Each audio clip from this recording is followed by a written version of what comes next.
What's up, everybody, and welcome back to another episode of the Good Anime Palette Podcast. This is episode number 81, where we go over our long-running series of Gotta Watch Them All.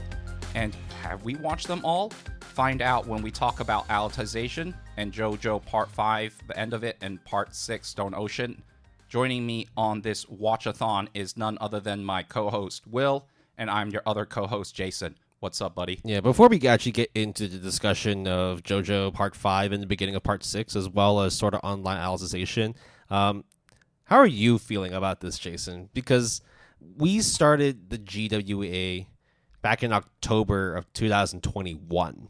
And from that day, you reviewed the first part of JoJo's Bizarre Adventures. Yes, You've been on this journey for almost 2.5 years. Mm-hmm. Now, granted, in between that time, I've also not only done the whole Monogatari series, but I'm also about 80% done with SAO. Right. So we've both watched about a similar amount of content, but I think the reason why it's harder for you to finish JoJo is because each part's a lot longer. Right, yeah. Compared to Monogatari, where they keep everything down to like a cur or maybe 2 curs of half episodes, or like keeping things in movies. They do a similar thing with Sword Art Online. With JoJo, most things are anywhere from 3 to 4 curs, so it's really hard in one sitting to go through the whole thing. And I guess also when it comes to talking about the discussions of JoJo, it's more common for you to actually talk about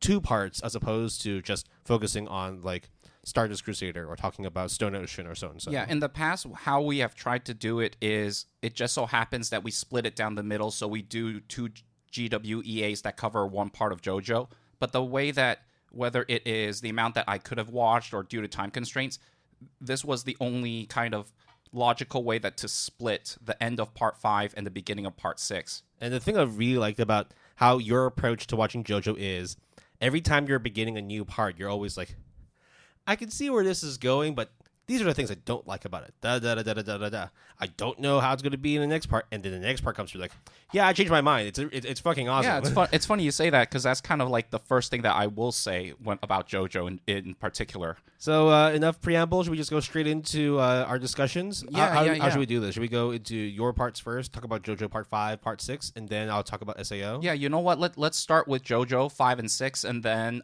we will get into Alicization, because I'm also extremely interested in your thoughts about Alicization, especially because at this point onwards, I didn't consume, so actually with the movies as well, other than Ordinal Scale, I haven't consumed any other Sword Art Online. Yep. So as a recap for GWEA 9, Jason's going to be finishing off Golden Wind, which will be episodes 29 through to 39, and also reviewing the first cur of Stone Ocean, which is part 6 of JoJo's Bizarre Adventure, and I will be finishing the full 2 cur season of Sword Art Online Alicization.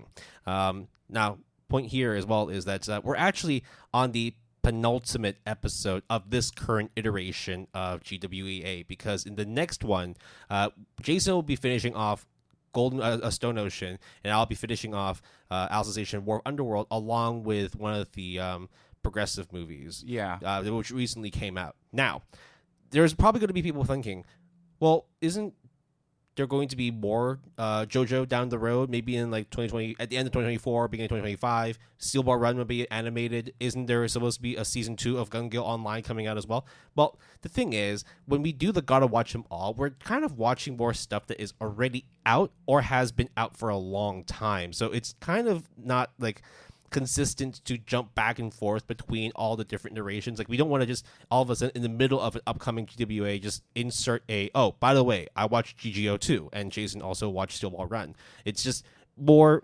consistent and more fun for us to focus on one series at a time. So in the upcoming GWEA, which will be the 10th one, that one will be completely finishing off our GWA recaps and reviews of Sword Art Online as well as JoJo's Bizarre Adventure. Anything else that comes afterwards, like Steel Ball Run or Gun Gale Online 2 or whatever future episodes there may be, I think those would be more like isolated reviews just to keep things consistent with GWEA. Yeah, and going off of what Will has said, right?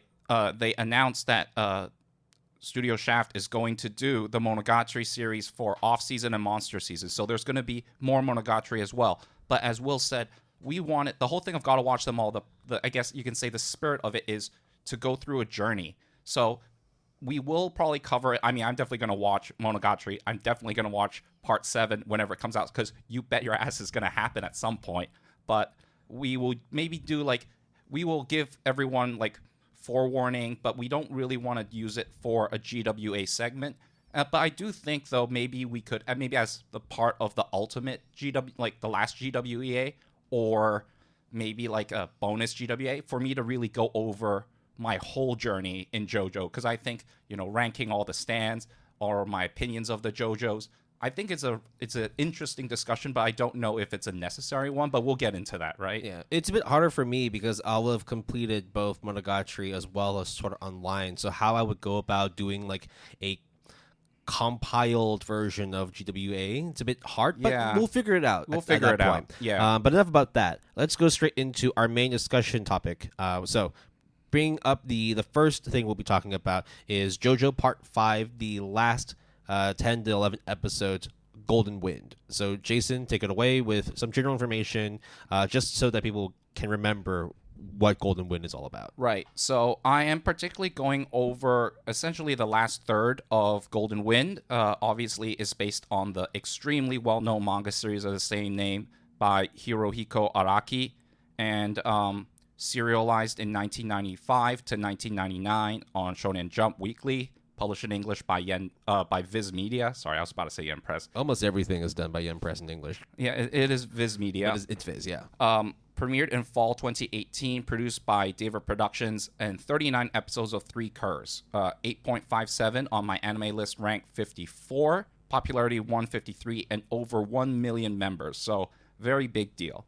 Now, last we kind of went off. Also, by the way, just as every other GWA, forewarning, if you have not watched anything previously on Gotta Watch Them All, especially with Part 5 in particular, I will spoil everything up to the point that the last GWA ends. Here onwards, we will go in the non-spoiler section and then go into spoilers. So right now, I'm not spoiling anything that happens during this chunk.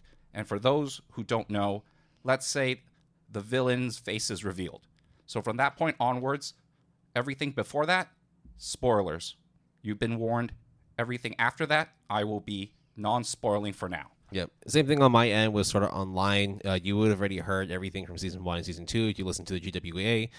Alicization is vastly different. So there's going to be new characters, so I'm not really spoiling any of the old stuff, but it would be very helpful for you to either have watched all the stuff we were talking about or listened to the prior episodes of GWA where we detail those spoiler, non-spoiler stuff.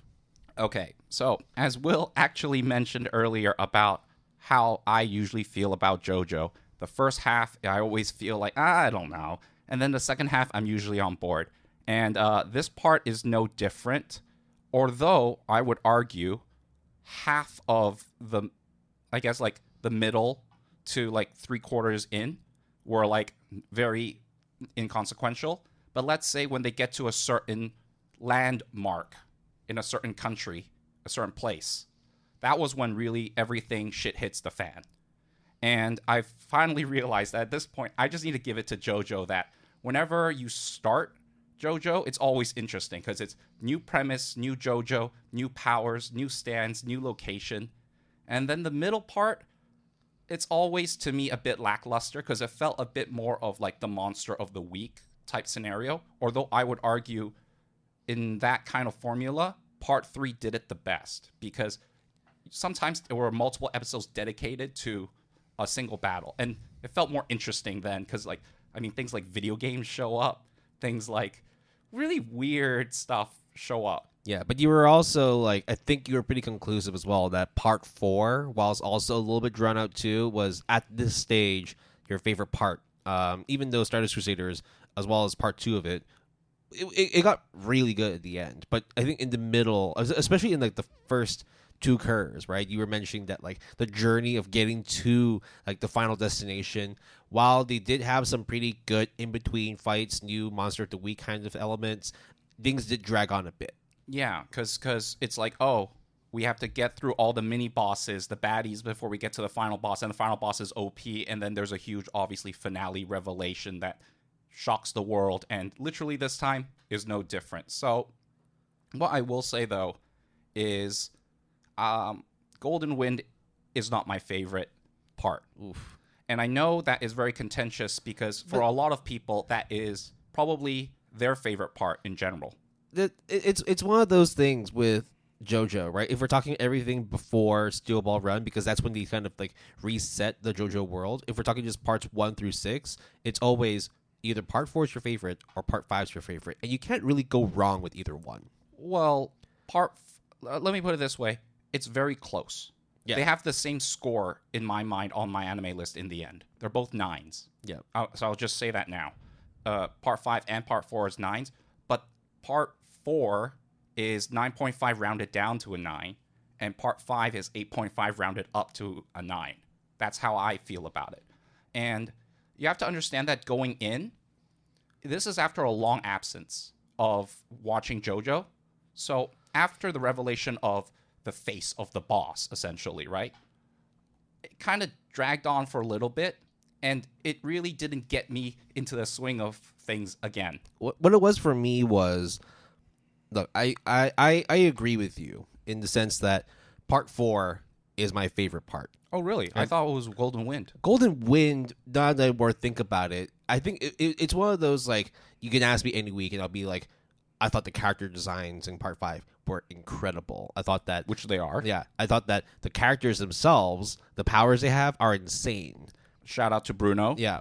But what I also like have to give massive props to, that's probably why it is a little bit higher on the JoJo pantheon for me, is the fact that the story is a lot more concise in part 4. Mostly because of the setting that they're in, right? Like in Morioka, that's just it. Whereas with Golden Wind, you're traversing throughout all of Italy, and there is I think there's actually a bigger cast of characters as well. It kind of takes like the good elements of both part 4 as well as part 3, where you have the journey, but you also have like the mystery fucked upness from part 4. But it doesn't do both of them to its max. Yeah, it's like a jack of all trades, master of none type scenario. But it still comes up as a very, very good entry in JoJo. I mean, the fact that it is like a close, extremely close second place to me says a lot about Golden Wind, especially how, I mean, I didn't listen back to the last GWA, I probably should have, but I wasn't like super hot on it, but it was more like hesitancy. And I think like continuing on, especially now you finished off Golden Wind, I think like your view is still the same, right? Like that, while part 5 is good, I think maybe one of the things that holds you back from giving it a solid 9 as opposed to an 8.5 is that the characters are not as well thought out, or at least like the interactions are not as well thought out compared to part 4. I think that was one of the major criticisms you had when talking about it in the previous GWEA. Yeah, I think one of the things was when I thought more about it, it started to go from, oh yeah, 100% going to be a 9 to like, probably it's going to be rounded up to a 9. Yeah. And it kind of sucks. And parts of what I watched was really good. Like, let's talk about how tense, let's say, someone that is just not moving, a bunch of people not moving, yeah, and how tense that is. How I know exactly which part you're talking about. And then things got, let's say, swapped out of context or into context, whatever. It's cryptic, but I'll tell it in full in spoilers. And then trying to figure it out, or someone just not moving, and how it's like everyone is like, well, what the fuck is gonna happen? Then all of a sudden there's a chase scene. But then within that chase scene, first of all, that chase scene is like, what, 2-3 city blocks? Yeah. Not a lot of distance. Then within there, it's like, can we all trust each other? Are we like the camaraderie of everyone? And it's so different than like, oh, let's just punch each other to death. There was like 4D chess mind games on mind games. And that's what I loved about part 4 with Kira being the main villain. How he's like, oh, you best me now. Well, you didn't predict that I would do this. Like, the typical thing that anime is good at with like sports anime, where it's just like, I'm gonna fucking narrate everything so you can get into the psyche of like the players, the stand users, is like what I love about JoJo, done in like such an exaggerated, bombastic, flamboyant way. And I didn't get a lot of that in like the middle chunk of part 5. Yeah. I think the other thing as well was that back on the characters thing as well, like generally characters from part 4, Diamond is Unbreakable, I would say like at a minimum they were like a 7.5. And for the most part they would progress to becoming like 8s, 9s, maybe even 10s. Whereas with Golden Wind, you had some characters that were like amazing right off the bat. Bucciarati, like one of my favorite characters of all time. He immediately is like a 9.5 for me. Spoiler alert, he's my favorite character of all time in terms of the JoJo verse thus far. But there are also some real lackluster characters and some interactions which are like they're kind of forgettable. They would probably be like a 5 out of 10, and that's probably where it is. It's that lack of consistency. Again, not a major criticism, but like if we have to nitpick. Right? Yeah, and like when you think about it more, right? Like after you consume it and you think about, I would argue that not everyone needs to think that far into it. And when you watch it all in a span of like several years, right? When it's all released, for example, in part 3, I can really feel like each of the bros going through Egypt and how they are all like growing as a character, how they kind of use their stands to outwit people. They have more, I feel like, of a personality in a sense, or they didn't, and then they slowly build it up, and it just felt really satisfying to see that happen. Whereas in part 5, as you said, right, the gang, the group of people, I would say other than Bruno and Giorno, and maybe like, let's just say the people who survive in the end, other than Bruno, they are all somewhat not memorable. And there was one character in the gang that has a really unfortunate demise. Yeah. And that to me was really frustrating because it was completely unexpected, but not in like a good shocking way, but in like, well, that kind of sucks. Yeah. I think that with JoJo's part 3, more so in part 4, is that the strength in their character comes from the journey they embark on, whereas with Golden Wind, the strength of their character comes from literally the powers that they have. And like as soon as you see the powers, that's kind of the extent of how much affinity you have with those characters. It doesn't really go that much more beyond it, but gotta say though, like when they do show their powers off, they're fucking awesome. So I think a good example of how I feel about that is kind of the last 2 big bads, and not counting the final boss. Yeah. And there was one that was immediately extremely powerful off the bat, that is like, and that has a lackey that is kind of like the second stand user. And surprisingly, it turned out that I first gave so much shit about the guy that is the more dominant, powerful one, then found out that, hey, the second guy actually is way cooler. I like the fight way better, and how it all unfolded rather than a simple like, oh, this is OP kind of character. Do you kind of know what I'm alluding to? I get it. I completely get it. And then the callback to a certain returning JoJo character was awesome. I'll just say that. And how it all ties up was actually quite interesting. And I didn't expect it. But at the same time, it was like, if you kind of figure it out, it would be somewhat, you would know that it was someone who knows everything and all the secrets that are like the stands, Dio, and everything. And to see that unfold was pretty interesting to me. So I'm actually wrong. There are actually more characters in part 4 than there were in part 5. Oh, really? But I think that there are, like, even with the vast majority of those characters being in part 4, a lot of them were a lot more memorable.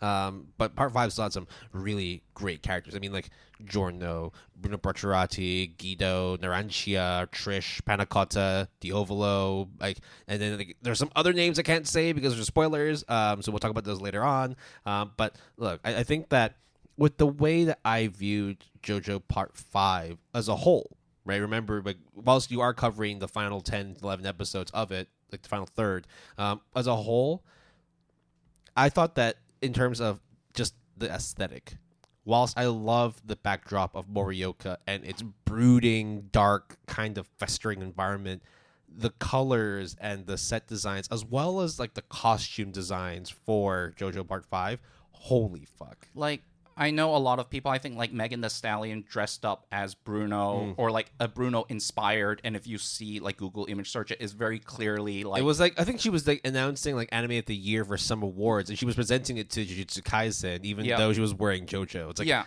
yeah. And she is unabashedly a JoJo fan, and I love like her dress because it was very elegant yet incorporated enough of the Bruno personality that you can clearly see it.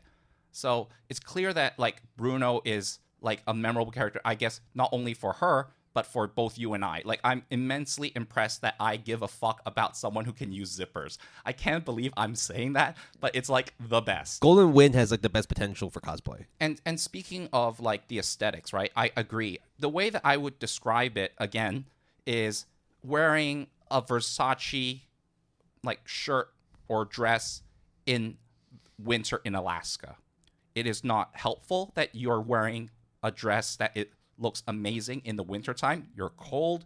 You are like not, utility wise, you're not doing a good job. But once you go indoors, once you're with the warmth, once the heat gets in, once momentum goes in, it's like fucking fantastic.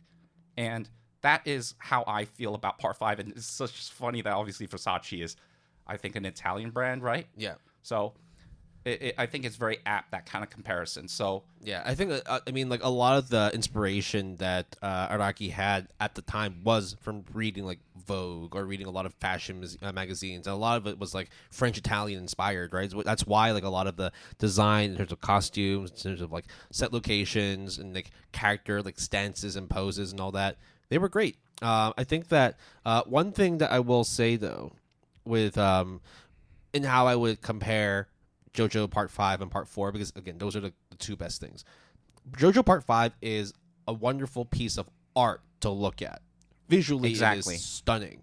Whereas JoJo Part 4 is an amazing book, an amazing novel to read because of all the twists and turns and the way that the dialogue plays out. So so it's like there's definitely it's like and once the book closes, right? You had a good time, you read through it, and it was great. It also makes sense that one of the best characters in JoJo Part 4 is a manga writer, right? So yeah, let's not forget about him. Ron Kishibe, props to you too. You're very high up on the top JoJo list for me as well. No surprise there.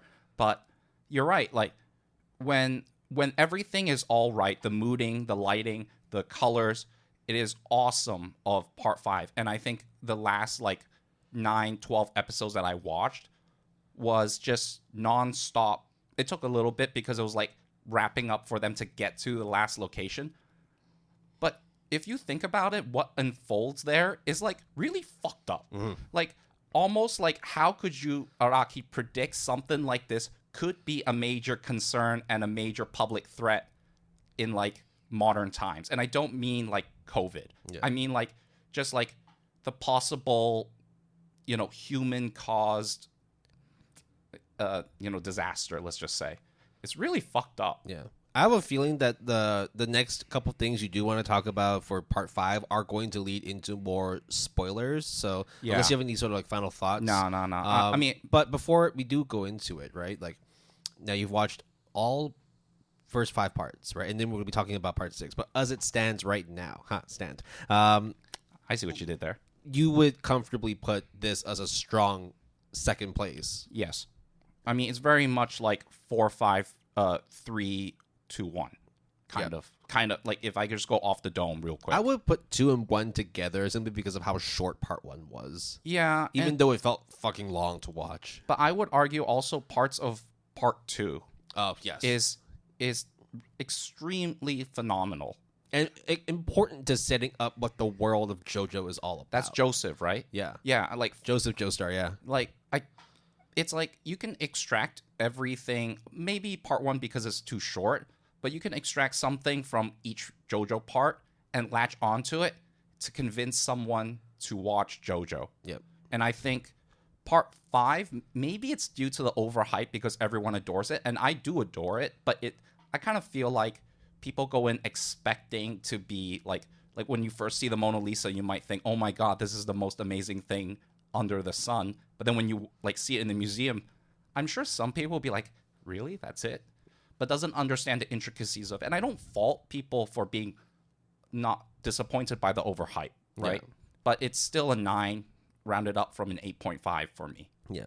I mean, that's a safe take as you can get. I mean, you have some very controversial takes. Let's not forget, for example, like Moist Critical Penguin Zero said that parts 1 and 2 were his favorite parts of JoJo, and parts 3 and 4 were absolute garbage. Well, I also said like parts 3 with like Jotaro's, treatment of certain people that was pretty controversial. Got us into a little bit of a heated argument. Yeah. And I'm technically not necessarily praising the shit out of Part 5 as much as I think people normally would, but I would still give it its props nonetheless. Yeah. All right.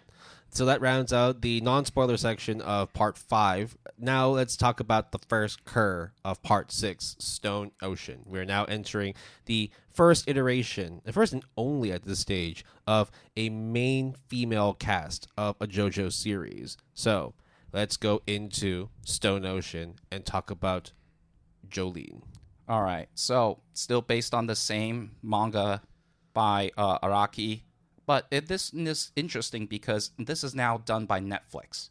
And the first part is an ONA for some reason. They list it as an ONA, but they also broadcasted it. But I think Netflix has a huge part in Stone Ocean, and it's split into 3 separate curs. So funny enough, that makes it easier for us to really distinguish each separate part.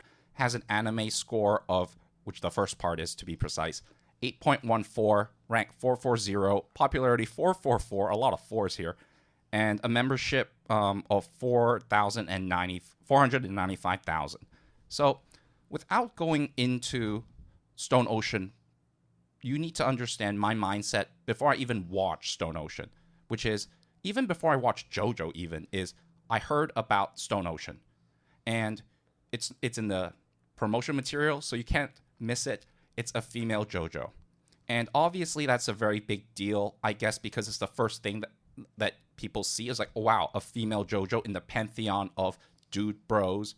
All of a sudden, there is a female JoJo as a protagonist. Yeah, and also like from your viewing experience as well, you started doing the JoJo Gotta Watch Them All before season 6, part 6 had even come out. Because we did October 2021, the first cur of Stone Ocean came out in December. But it got announced, right? So you knew it was happening. Yeah. But again, it's like you weren't really that into the JoJo verse anyway, Yeah. right? You only just started it because of the GWEA. And also take into consideration that now we have, like, the Witch from Mercury being like the first female Gundam protagonist. But this is based on a manga that was way back in like 1990s, right? 1985, yeah. And now they're predicting the future because Stone Ocean technically takes place in like in the early 2010s. And so the first part I will say is right off the bat, immediately a lot of changes. And I'm not... actually serialized in 1999. Oh, okay. Yeah. But immediately off the bat, the anime starts and you know something is different. And I'm not just talking about the gender of the JoJo. The first episode is very different than in such that it is very crude and crass. They talk about sex. They talk about like stuff that is not like necessarily like wrong or bad in like the grand scheme of like media, but it was not what you would expect out of a JoJo, because normally you see like the gentleman thing, or you kind of scoff at like evildoers or evil beings. And it's not spoiler to say where it takes place, right? Yeah, not at all. It takes place in a prison, a female prison to be precise, because our JoJo is female. So immediately you're conjuring up all these emotions and all these kind of perceptions. And right off the bat, they talk about like doing a sexual act, like right off the bat, like the first couple of minutes of season 6. And you're just like, what?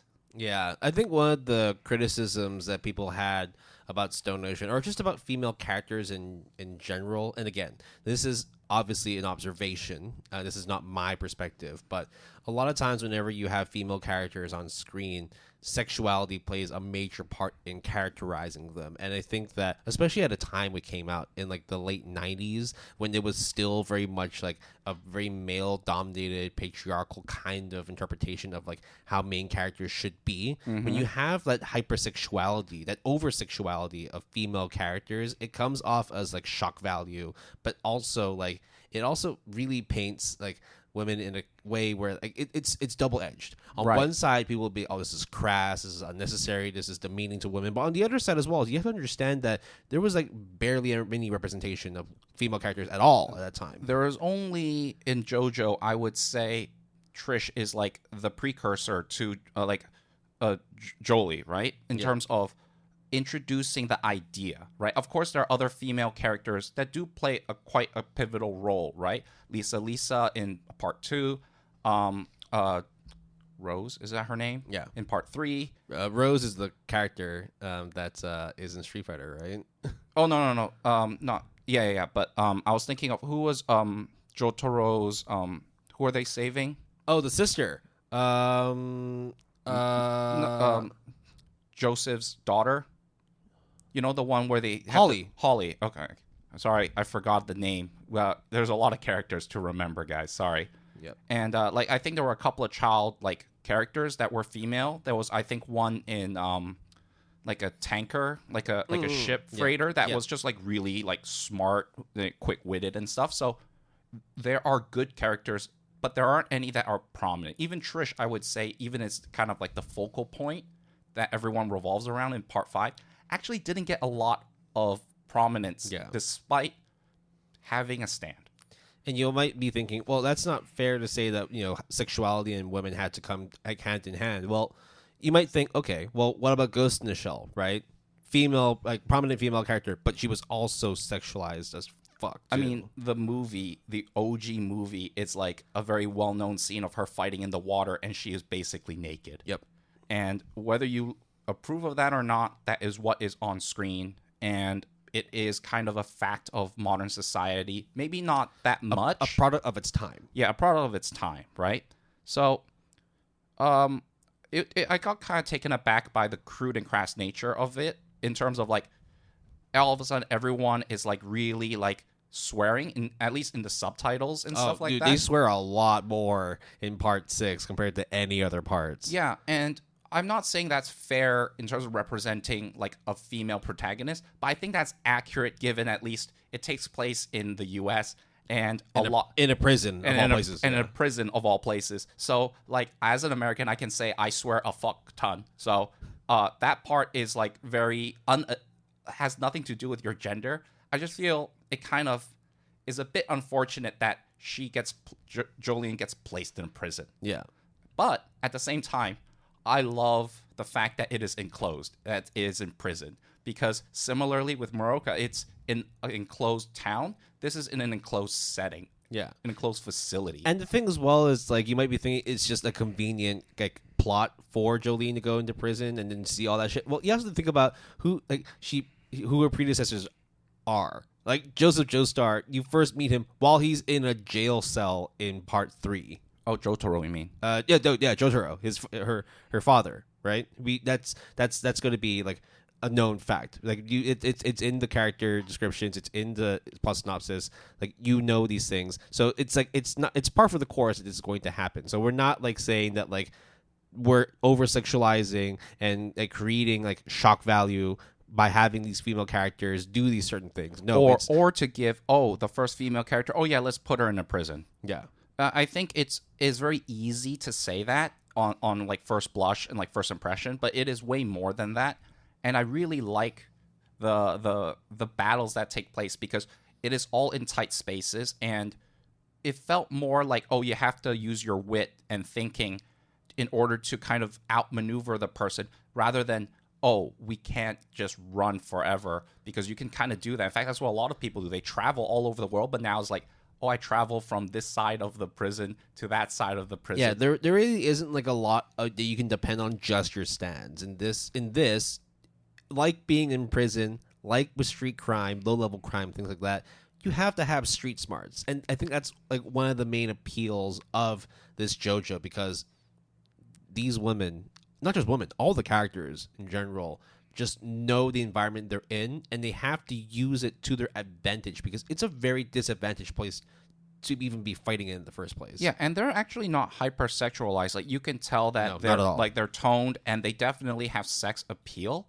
but they are in no way like, I'm just gonna wear a bikini, or I'm kind of just gonna do a funny gag about like women being women. I mean, I think there's a lot more sex appeal in Golden Wind because the characters are metro as fuck, and they also pull off the stances to make them sex symbols. Like if there was a lube stand, shit is about to get real. Thank God that didn't happen, right? No. But it's like people will stand for fucking like Giorno and Bucciarati because of the fact that they are that sexualized as like flamboyant metrosexual male characters, whereas it's not as much of a focus. It's just the fact that they're women in part 6. But the thing I love about Jolien as a JoJo is she has not only the JoJo name, but I think Jotaro, I mean, that's not really spoilers, he is involved in some capacity, acknowledges like, oh yeah, you're a JoJo through and through. And at that point, I'm like, yeah, you said the obvious. I knew that like based on her actions like a long while ago.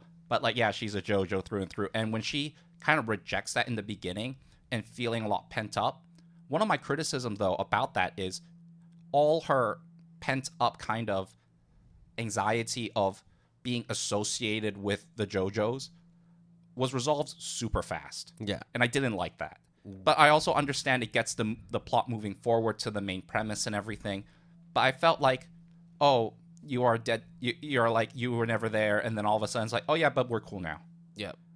That kind of didn't sold me completely on it. But now remember, this is purely talking from the anime standpoint. Yeah. So there is going to be a few more things that we will talk about when we go into the spoiler discussion, because what we will talk about fully explains why that part is. But before we get into that, I will focus on specifically this. So the other thing I also liked about Jolene is the fact that like with all the previous JoJos, I think they basically took on like their Hamon, their stands, like their ripples and stuff fairly quickly.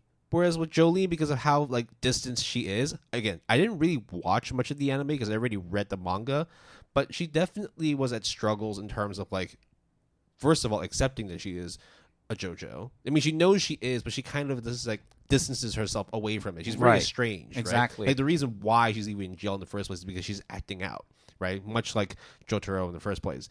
But when she does discover her stand and she starts using it, you can see that it's like she's not like the most overpowered character there is. Unlike the previous JoJos where like you knew that at the end of the day they're not going to lose because they're a JoJo. With Jolene, it was a lot more like life-threatening her situation was in, because she's trapped in a cell full of enemies. Like, yes, a lot of prisoners she meets along the way end up joining her side, but everybody in jail, in prison, is out to hurt or kill each other. So yeah, and that's the other thing that I find fascinating about using a prison as your setting is because there are guards, there are security cameras, and to me that is like an extra, like in a way, neutral faction that you kind of have to deal with that other JoJo parts, maybe unless if they are holed up somewhere, don't need to face, right? Of course, you could say like, you know, everyday pedestrians and citizens, right? But clearly at the end of part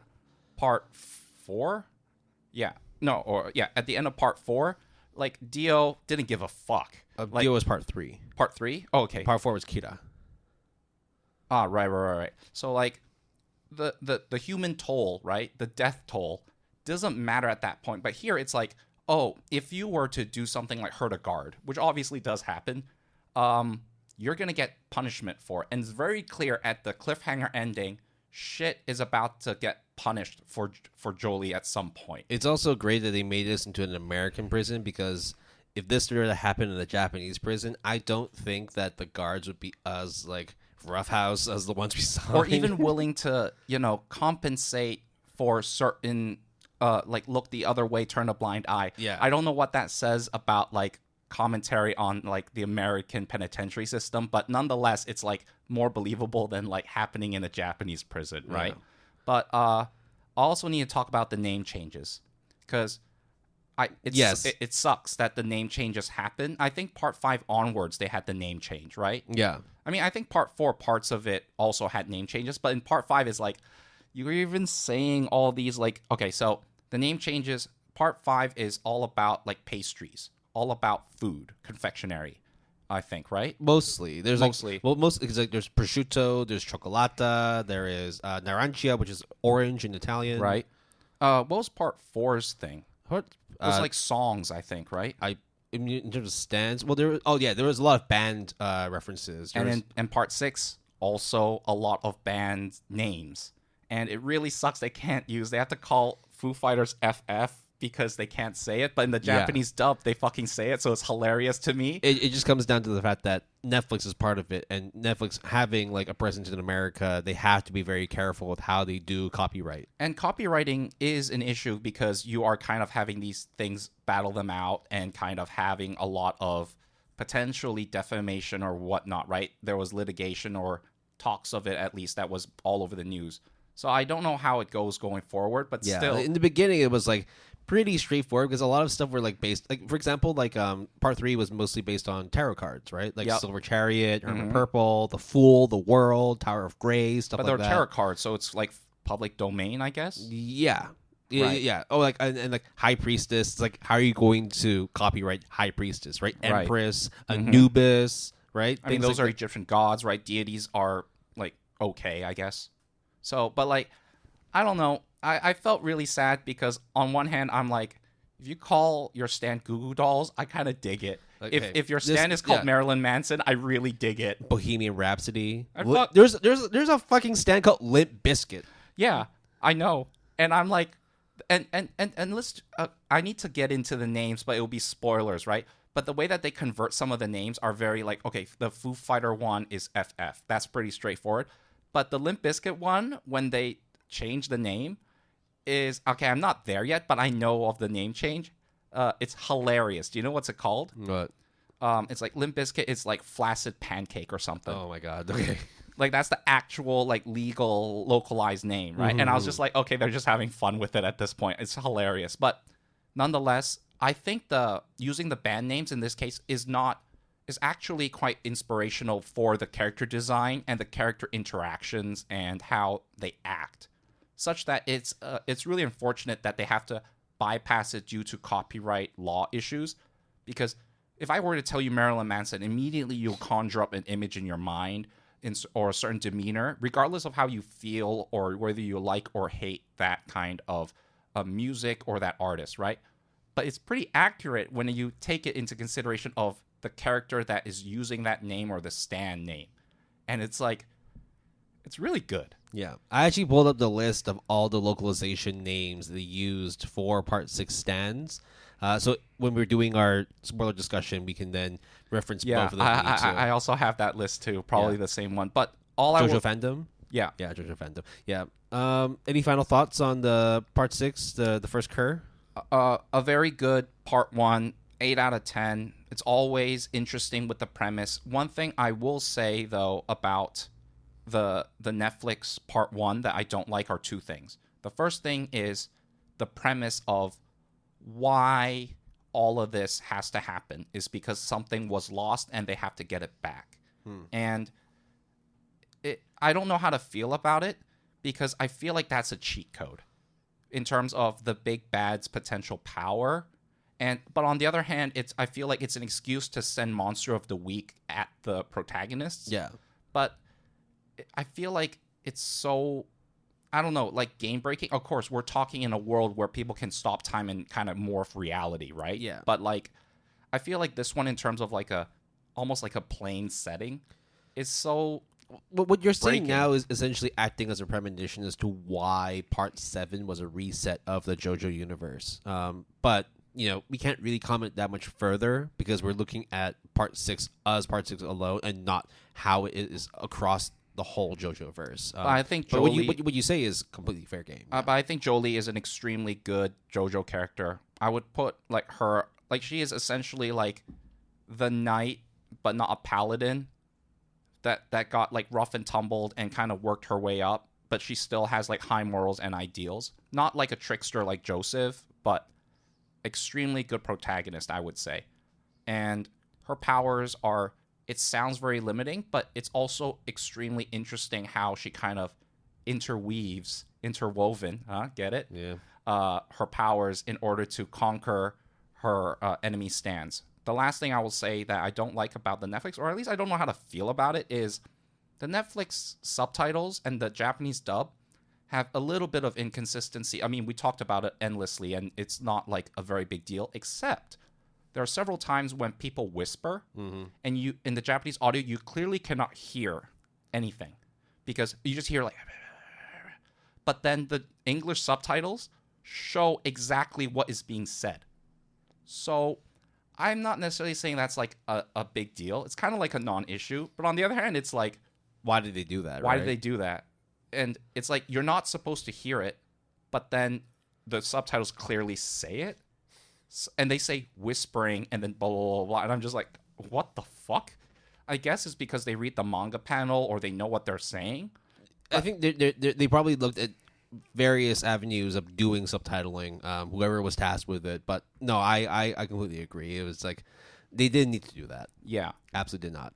There was one time it whispers and it was a non-issue. And then the other time it was a bit more impactful that if you knew, it would have been like, oh, it wasn't as cool. Yeah. But at the end of the day, I'm very impressed. But it's still an 8 out of 10, and I'm waiting to be surprised because that's going to happen.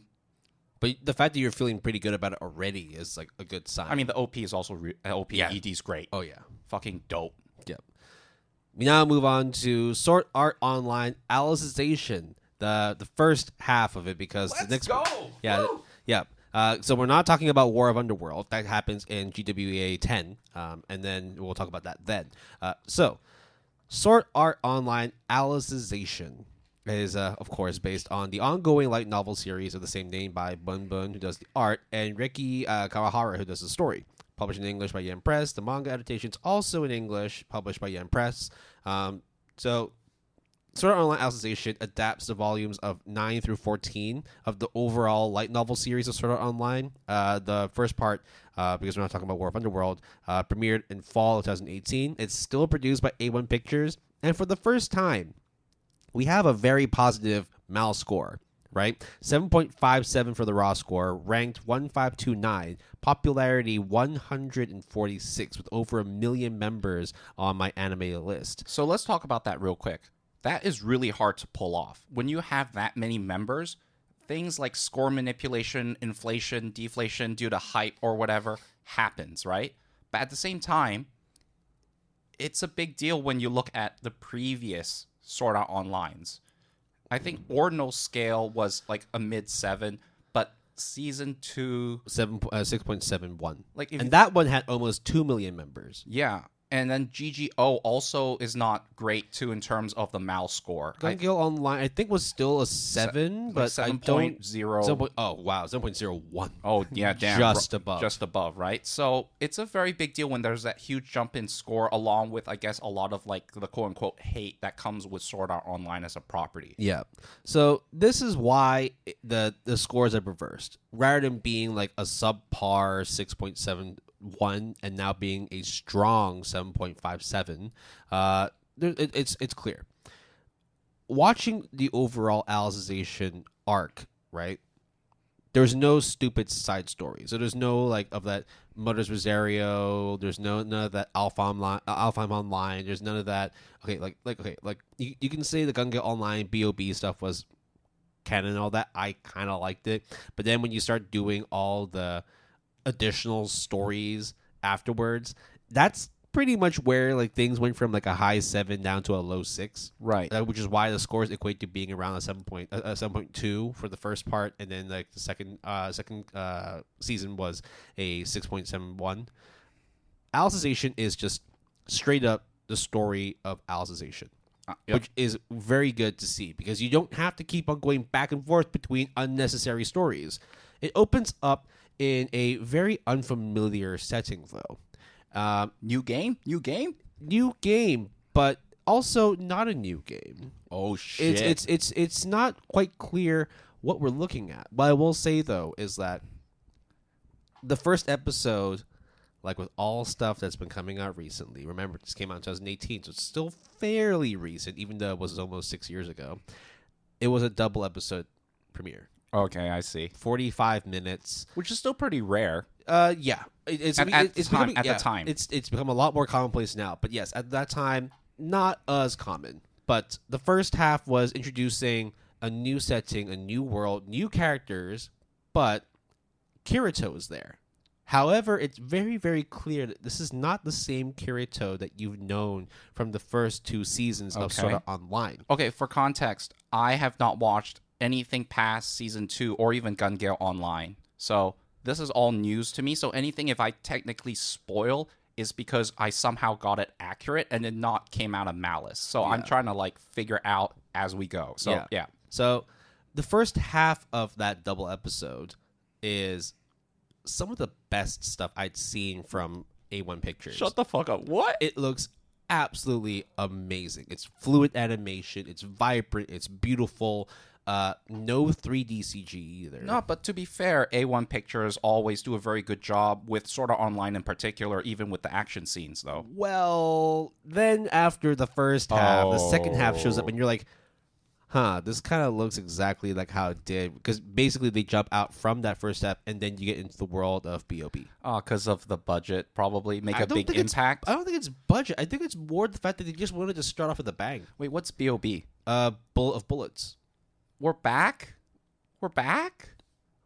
We're back? We'll explain it later on, but that's the first episode. So that's fair game to spoil because it's literally the first thing you watch. Okay. Right? All right. Because then you start connecting, okay, so we see Kirito, but this Kirito is very different from the Kiritos we've seen in the first two parts. And I'm trying to figure out how to connect this Kirito in this new world, because they never say what the world is. Right. They explain who the characters are, but that's as far as it goes. But a lot of shit happens in the first 20 minutes. Ah. One thing that I will say is what is like the saving grace for SAO, because let's be real, animation quality is always going to be consistent. Yep. Right? There's going to be some hiccups because A1 Pictures, like, they are a little bit understaffed. We do see some inconsistencies in some of the work they do, but they still manage to produce good work. SAO as an overall series, not necessarily known to have the best writing.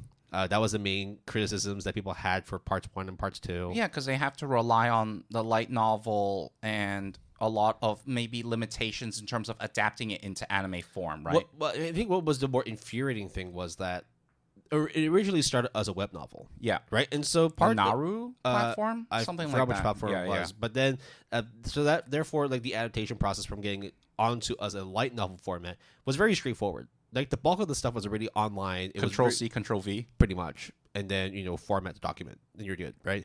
So that's why, like, parts 1 and parts 2, very clearly, like, the story was already set, but because of time constraints and how to actually submit stuff, they needed to cut things back. So, that's why we're here in terms of, like, trying to figure out, is there going to be any improvement in the writing? No. But that's not necessarily the focus of Alicization. Rather, the story takes a much darker turn. Okay. It becomes a lot more serious. It kind of reminds me of like watching. Oh man, a lot of shonen series do that. Where like the first season, second season are like pretty like, yay, we're gonna get our band of merry men and merry women together. It's like the dark second act, and then right? all of a sudden, oh my god, everyone's dead. What the fuck's happening? Oh my god, the main villain is way too overpowered. The world is collapsing. Why are we like still fighting? Is there any point in living anymore? Which is hilarious in Sword Art Online because technically the first season has a very big tagline is when you log out you die or something like that, right? You die in the game, you die in real life. Right? That's the tagline. And it's just like we kind of play it all for last, but when you think about it, it's like the most fucked up thing ever.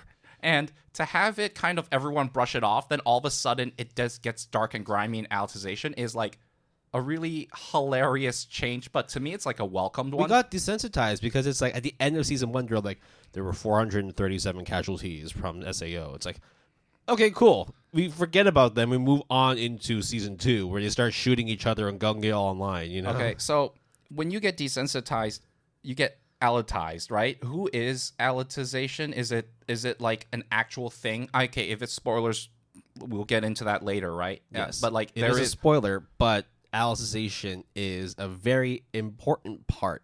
There's a reason why there are over 47 episodes of alicization plus War of Underworld just to talk about this one specific word. So that means that alicization, the whole arc, that grand story, right, is actually very intricate because technically part 1 and season 1, season 2 with Gun Gale Online are like, seems to me in terms of at least episode count, a lot smaller scale. I think it just came down to the limitations of like the writing process. I see. Whereas now it's like, I don't think he gives a fuck anymore. Reiki doesn't give a fuck anymore, and decided, you know what? Like, I'm going to tell the full story of Alicization in a light novel, and also try and do it as faithfully as possible for the anime.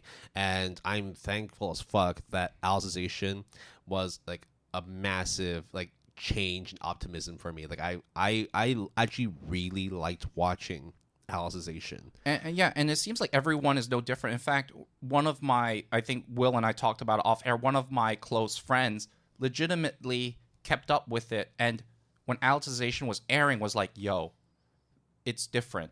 Trust me. I also had the same doubts, Jason. Trust me. And I was just like, yeah, fuck you. I don't give a shit. Like, it's Sword Art Online. I tried to give it 2 seasons. I don't give a shit anymore. And then everyone kind of over time is slowly convinced that there seems to be a lot more than the typical memeing of Sword Art Online.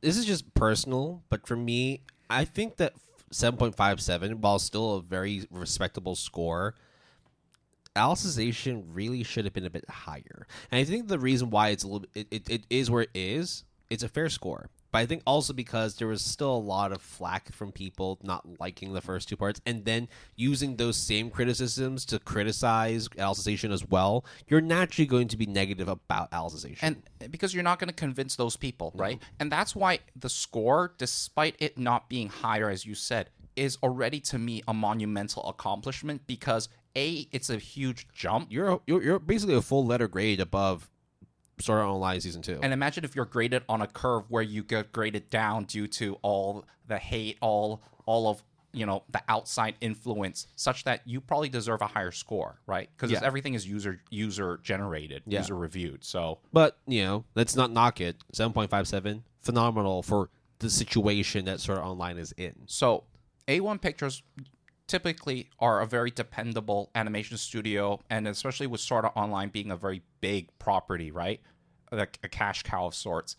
They're going to spend a lot of money on animation. So it is not like surprising to me that you said that everything looks awesome and crisp, right? But then you also said the writing is still is it improved but not that much improved? Because then it seems like, as like someone who's an outsider, when someone says that to me, it's just like, oh, so it's pretty to look at but no substance. The story itself is good. It's really good. I think that the world that Alicization creates for the viewers and the readers to consume is concise, and it gives a much deeper yet also very morbid outlook on what SAO really is, despite the fact that hundreds of people died in the first season, right?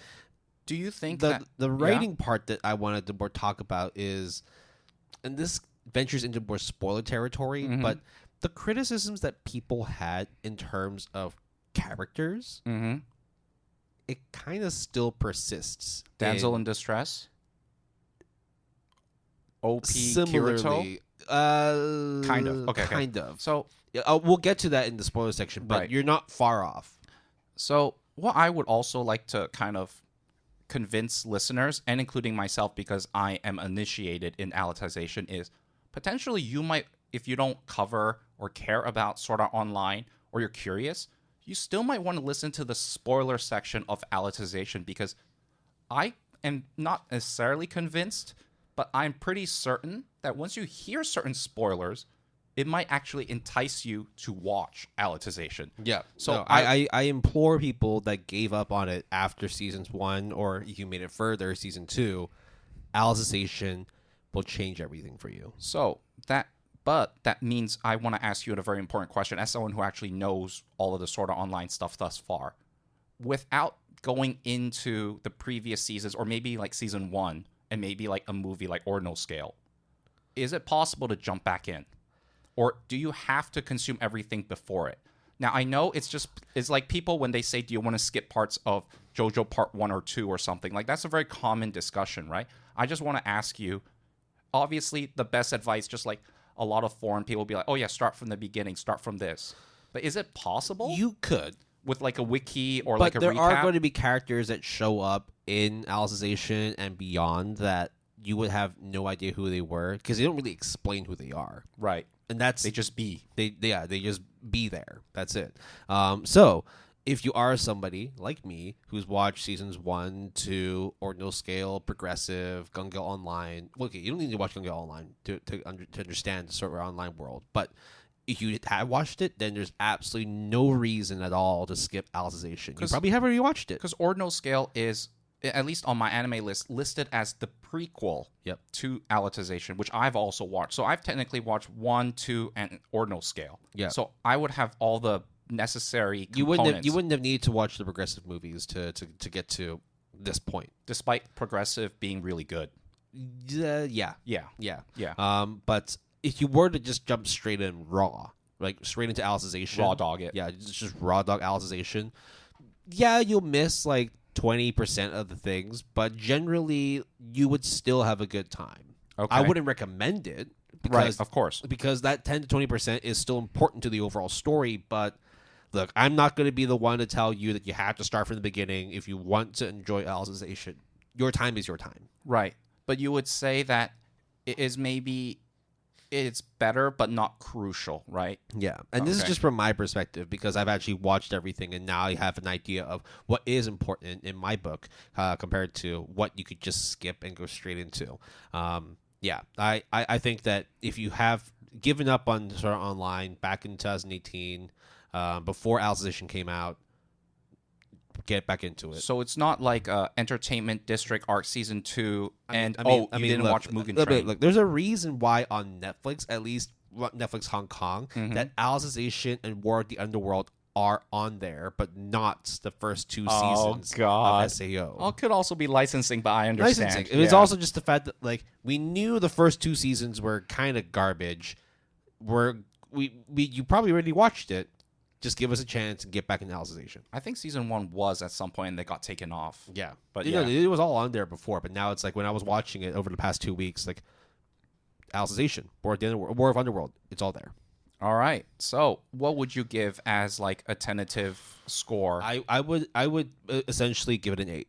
Okay. Which is why like 7.57 is not that far off, but like if it was a 7.7, I would be a lot more comfortable with that. So like a B+ because it is coagulated from so many users, right? But it is also a massive improvement from what we had in season 2, right? Season 1 was still good, but there were a lot of flaws with that, which we detailed in GWEA, right?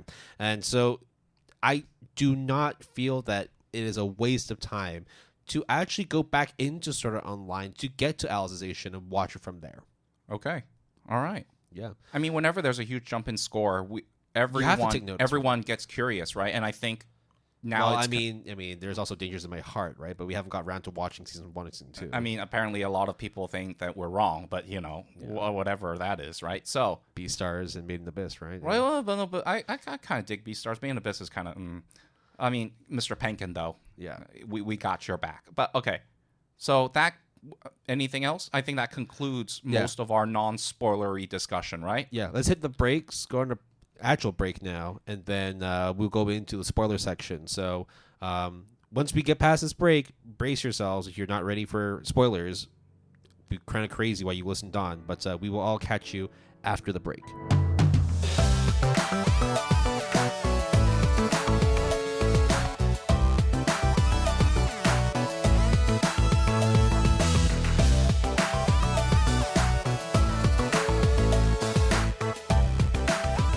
We are back with the second half of today's episode of the Good Anime Palette Podcast. We are continuing our discussion of Gotta Watch 'Em All 9, where we'll be going into the spoiler sections of JoJo Part 5 Golden Wind, JoJo Part 6 Stone Ocean, and Sword Art Online Alicization. So this time round, again, we will be giving a few seconds of silence to let you know that we're going into the spoiler section. If you don't want to hear spoilers, now is a good time to maybe turn off and listen to our other episodes. Or if you want to, go ahead and just sit around and listen. You've been warned. Yeah, and we'll timestamp Part 5, 6, and Alicization such that, and give a few seconds of silence at the timestamp so you are forewarned as much as possible. Okay, so spoilers for Part 5 starting in a bit. All right, so I drink a lot of espressos. I called it. I'll just say that. Okay. Because a Diplo means a double shot of espresso. So when he first showed up... A doppio, right? A doppio, yeah. And fucking talking to an ice cream, to the boss, Diavolo, I was just like, it's kind of on the nose, don't you think, guys? And I was like, a little little sus, huh? And it turns out, that was it. I think Diavolo was a pretty good villain, but I wanted more of him. Do you feel that at this point, and this is probably why we have the reset with Steel Ball Run, that you kind of just run out of ideas on how to do a big bad? Yeah, especially when you had Dio, which is like, if you think about all the ones that came afterwards, right? Like you have Diavolo with Part 5, Part 4 had Kira. Mm-hmm. Kira was great, but he didn't do any of that real crazy time breaking shit. In the sense that like he is time itself and will ruin the world at his whim. Yeah, and surprisingly, Kira was just a maniac. Yeah, and also like to give more props to Kira, it's kind of like when you do a nuclear bomb, when you detonate a nuclear bomb, you're gonna harm a shit ton of people in a densely populated place, right? But when you torture someone, like one-on-one, that intimate kind of like really like it's so much different, even though the scale puts it in a different category. You know what I mean? Yeah, it's like you have two villains. One has a bomb headed towards a population of 1,000 people that you may or may not know, and the other villain has your loved one in his hands. Yeah, it's like the trolley cart dilemma, right? Yeah. And I just feel like both of them are awful, but one definitely is not the same as the other. And the other one is more personal, right? So, yeah, sure. I mean, time powers are OP. I mean, Dark Knight, right? Yeah. Like, that fucking, like, do you want to go save her or do you want to save these people? Both of them are bad choices. And the thing about Batman that everyone loves so much and is technically even placed in the same room as the rest of the Justice League characters that have really fantastical powers is because he is so good despite not having superpowers. He's a superhero with not superpowers. He's human, and because of that, he's always constantly hit with moral dilemma. Right? Yeah. Whereas, like with Jojo, moral dilemmas don't really have much consequence for these characters. They're going to do what they want to do anyway. Yeah, and it's gone to the point where when people die, it is not as impactful. I mean, this is spoilers, so it doesn't matter. When Bruno died, it reminded me of Caesar. Mm-hmm. It was awesome. Mm-hmm. I mean, it's not awesome that he died, but it was like done in such a way that it was like, if I was more emotional, I would have shed tears, because it was like, it felt really satisfying to kind of see his growth from, he's now a zombie kind of thing. He has time. I mean, and then he like wrestled with it for a bit, and then he went on that monologue when he really passed on. It was just really nice. And then I saw like the baby angels with their butts being exposed, and I just kind of lost it a little bit. Well, I mean, this is like it's just par for the course. It carries on the curse of the deuteragonist, where What's you are deuteragonist? The second most important character. Oh, I see. Right, and I mean, you saw it with Caesar. Yeah. Right. Yeah. In season 4, I forgot who it was. But in season 5, it's Bujarati. It's Bruno. Right, and if you are the backup main character, you are going to suffer a horrible fate because that is the lineage of the curse of Jojo. Yeah, which is true, right? But also, there's literally two things you don't want to be in Jojo. You don't want to be the backup main character, and you don't want to be a dog. Yeah. Speaking of that, was it his name? Naranka's death? Narancha, yeah. What the fuck was that? Like, I'm just going to be in the stadium, then I'm just going to turn around, and then you're dead. I actually feel really conflicted about Narancha because of all the characters, I felt that he was the one that, like, he had a really fucked up backstory, and a lot of the stuff that he does. And he's a brat. And he's a brat, but he's also, like, it's one of those things where it's like, if you're a brat and you don't know any better, you have, like, such a vast amount of potential to grow as a character, and I felt that he was kind of wasted in part 5 because he died, and then afterwards I'm like, shit, okay, cool, who's next? You know? You remember there was that the guy that wouldn't go with them to find the boss, right? And he got kind of exiled from the group, right? Nothing happened to him. Nothing happened to him. How much of an impact would it be that, like, let's say he Narancha like lost an arm, because the whole point or like, like, debilitated, because the whole point was when this was all over, he would go back, hang out with him, eat pizza, and then literally after that, like, moment, he dies. And I guess that is appropriate, like, thematically, but to me it's just like, then okay, then we don't give a shit anymore about him and that other character that all of a sudden we reference near the finale epilogue and then have him like look fondly into like the distance, right? Like, who gives a shit? And, yeah, I think the character you're talking about is Panakatsu, right? Fugo? yeah, Fugo. Yeah, I mean, again, another character that like I just do not give a fuck about because it's like oh, if you leave now, you're betraying the order and all that. It's like fine, whatever. I don't give a fuck. I don't. No, wanna but that was impactful when he made that choice. It was impactful, but it was also like a summation of like moral dilemmas don't really matter all that much because in the end, it's like he's a forgotten character. He lives, but he's also like not impactful to the overall story. He just happened to go to a certain point and then decided, I'm out. This is it for me. And then you move on and you're more invested in seeing other characters continue to fight for what they believe in. And that was just it for Fugo. I mean, I guess the best decision for him was that he didn't go on with it. Therefore, he lived.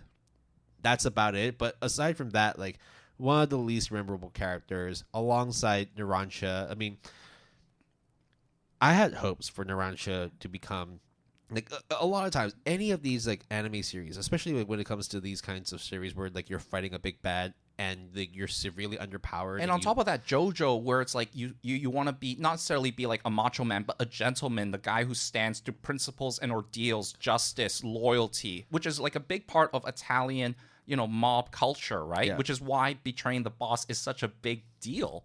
But yet, we're like, I don't know if it's Araki, whether he didn't have time, or whether it is the anime adaptations. It's like they betrayed Narancia and Fugo in many ways. Yeah, I'm sure that like there must have been a lot more like depth in the manga because the manga ran for like a lot of volumes, whereas like we're trying to compress that into like 39 episodes. It can be tough. Yeah, so I'm not necessarily faulting Araki or like the manga for not doing it justice, but it's kind of like Narancia and Fugo were like the big brother and the little brat, right? Yeah. But then now that the big brother had to exit, it gives the little brat, he never evolves past being that. He just like screams and like does surveillance, which is good for his stand, but it's kind of like, that's it. And I feel like it's a shame because literally every other character, like obviously minus the two, are really quite well developed. So it's like really lacking when you see like the very odd one out. That's all. Yeah. I think Trish also slightly is a bit wasted because she, first of all, to my knowledge, again, I'm not sure, her stand was the Spice Girls. It was Spice Girls oriented. Her name of the stand. Yeah, I think so. I can look it up. The one that like, turns things to rubber, right? I think the stand was the first stand that I remember. Oh yeah, Spice Girl. That's it. Yeah. That talks. Mm-hmm. That's like independent of like the character to a certain extent, the person. Yeah. And they never address it, and like it's never really. I thought that was a huge deal, but apparently it's not. I don't know. And also towards the end, she doesn't show up in the epilogue, which is kind of like, okay, I can kind of forgive that. But I thought her and Mista kind of had a thing towards the end. It was a little bit implied. I mean, it makes sense. Is like if you look at like the Wikipedia like character breakdowns, like actually learning about like the whole characters on the Wikipedia. There's only like 4 lines for Trish. Jesus Christ. There's not much. Whereas like there are 2 full paragraphs just for Jojo alone, Giorno. So let's talk about the Colosseum. Mm-hmm. Let's talk about Mission Impossible 2 bioweapon stand. Yep. First of all, everything leading up to that was your typical kind of battle, right? Mm-hmm. Then all of a sudden something weird happens, and then it's Freaky Friday time. And I thought from that moment onwards, if we just look at Freaky Friday moment to the end, is like almost like a 9.5 or a 10 in my opinion. It is just that fantastic because first of all, Freaky Friday, so it's like, oh, kind of funny. And I didn't like some of the crass jokes, but it's like kind of a whatever thing. Then all of a sudden it's like, but wait, who's Bruno? Yeah. Or at least the body that is Bruno. And then all of a sudden it's like, well, Speedwagon showed up. Holy fuck, that's a callback and a half. Oh, and don't forget, Polnareff was also there too. Polnareff, the Silver Chariot. Wait, what did I say? Speedwagon. Oh, yeah, sorry. Yeah. And chariot. And then here's the other thing that's mind-blowing, the Requiem part. That to me is like the biggest deal, because not only can stands go wild, but they now have like crazy like mind, like what the fuck powers. And it is so interesting to me where like they can't get near, but then they have to somehow monitor or conquer it. And obviously Crimson King, right, eventually figures it out. And I thought it was genius. And it was like chasing, like they were following each other. Then all of a sudden it's like, wait, what if one of us is possessed by the Crimson King? And then King Crimson, sorry. And then they all like freeze in the middle of the street, being like, well, what the fuck are we gonna do? That was tense. That was real. That was like, no, not real, but that was like some real shit, because loyalty is tested. I don't trust you, you don't trust me, like Among Us, like, you know, like, yeah, kind of thing. Also, shout outs and like props to like all the pedestrians hanging in there, because some of the stuff that happens to them are so fucked up. And I'm just not talking they switch roles from like the dog to the owner or the child and the mother. Some of them die really horrible, like bioterrorism deaths. Yeah. Oh my like god. Yeah. Fucking and okay. Chocolata, right? Let's talk about Chocolata real quick. At first I really thought like he was a really good villain, because his power of green tea was OP, and his backstory of being a really demented doctor and caretaker was, to me, like, personally, as someone who works in like biomedicine and biotechnology and used to work in hospitals, that makes me like extra like aggravated, because it's like there was like a nurse, I think in like Britain, I think, that like killed like 30 patients over like several years. Oh, she was the baby killer. Yeah. That was fucked up. Yeah. So like when I hear like a doctor kind of like doing that, and then like wheeling elderly people and telling them they're worthless and shit, like doing like physical and mental trauma, that's like real good villain shit to me, and that gets me emotionally invested. I mean, like, he wasn't even like the big bad, but he had like 3 full episodes just for like his own battles with like with the Jojo crew. Yeah, and also like the helicopter and stuff. All that was smart, and then like him knowing how to basically like dismember himself and reattach himself was quite unexpected, but kind of cool. And I didn't give a shit about his henchman, Seko. Then the fight ended, and I was like, oh, okay, cool. And then we're going to focus on Bruno and Seko. And I was like, okay, this is just going to be a whatever thing. And it turns out that I like Seko way more than Chocolato. Really? Because that battle was fucking crazy. Like, swimming through the ground, him using zippers, the echolocation, and then Seko kind of spitting in the air to shoot basically like stone hails into the ground to harm Bruno is like, to me, like awesome. Like, you took a power that I would just be like, oh, it's like a traversal, you know, maneuver power, and you took it to be like, yo, do you like getting splintered by, it reminds me of like Haku from like Naruto. Yes. With the needles and the mirror, but the mirror lets him traverse because it's like the water, and it just, okay, Haku is way more like awesome than Seko in terms of a human being, because Seko's demented, but it just mirrored that to me. Mirrors, okay. Yeah, get it? That wasn't intentional, actually. And then to see Bruno really doing his shit, it's just like fucking dope. I really like Bruno. I cannot emphasize that enough. And when he almost died, so to speak, I was so like, this is how you're going to do me, guys? Jojo Golden Wind? You're going to do the MVP like that? Like, no, don't. And then Diavolo shows up, and I was just like, oh, okay, so you're Bruno now. All right. I mean, at least he's alive, guys. Guys, he's alive, right? It still bothers me that his stand is called Sticky Fingers. Listen, the name is one thing, but what you do with your upbringing, you would do with your actions says another. But that is such an unfortunate name, to be honest, Sticky Fingers, because it's like in American English, or English, it's just really dumb name. It's a really stupid name. Okay, Diavolo's death is fucked up, bro. Can we just talk about that real quick? Oh, go for it. Yeah. When you're in the morgue, when you're in the fucking morgue, and then you're being like chopped up, that's fucked up. Then I don't know, like seeing, like getting stabbed by, the homeless, knowing that the drugs that you sold are causing it. Like, that's endless death loop. That's fucked up. That's so fucked up to me. Which goes into Golden Experience. What the fuck is that? It's OP, dude. What is that ability? Like, I don't even know what that ability is. It's like, what? Reality time thing? Obviously it is, but what is that? They never really explain it. Okay, fine, I guess. But that's it. He's super powerful. That's it. Now, are you talking about Golden Experience or Gold Experience Requiem? Oh, sorry.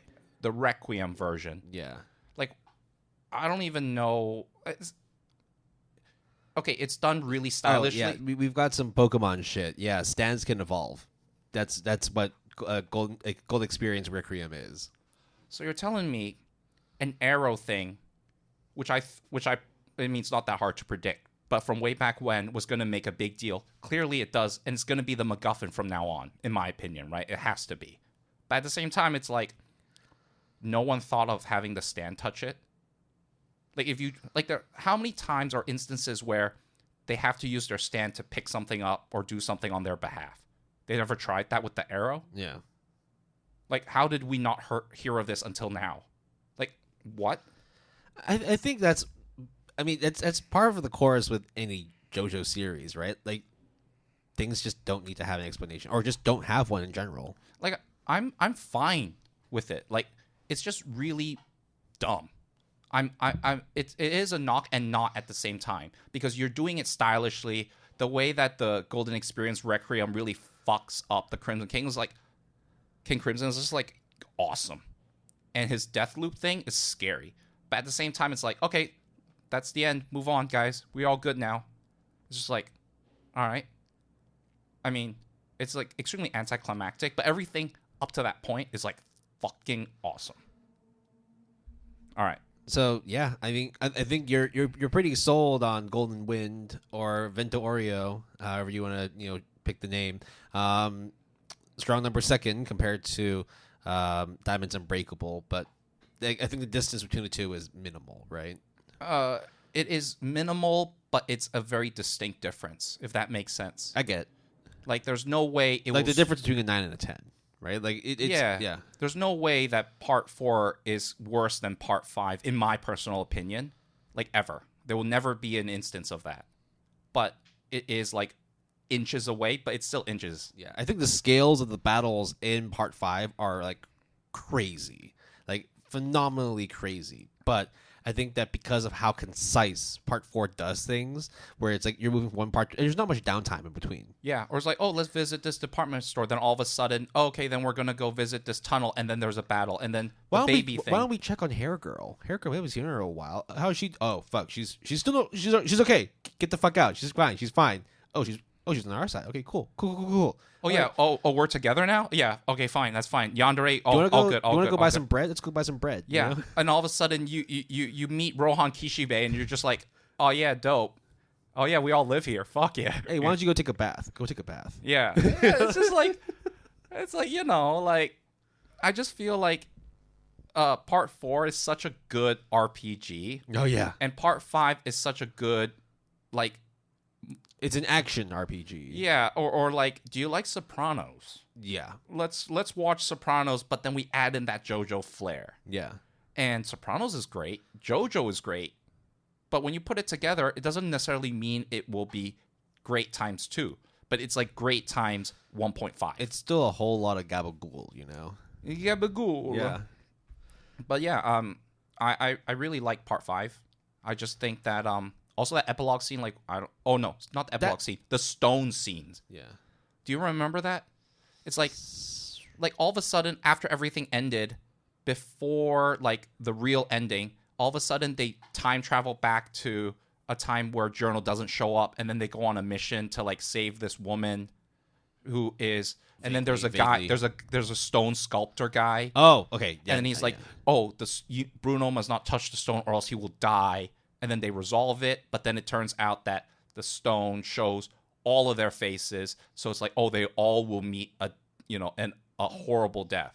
Then it flashes forward to Bruno moving on, and then I'm just like, why did we waste all that time? That was not. Yeah, I remember that now. That was not an interesting story. That was not like out of nowhere. You take us out and you put us back in. It was like, well, they needed a beach episode.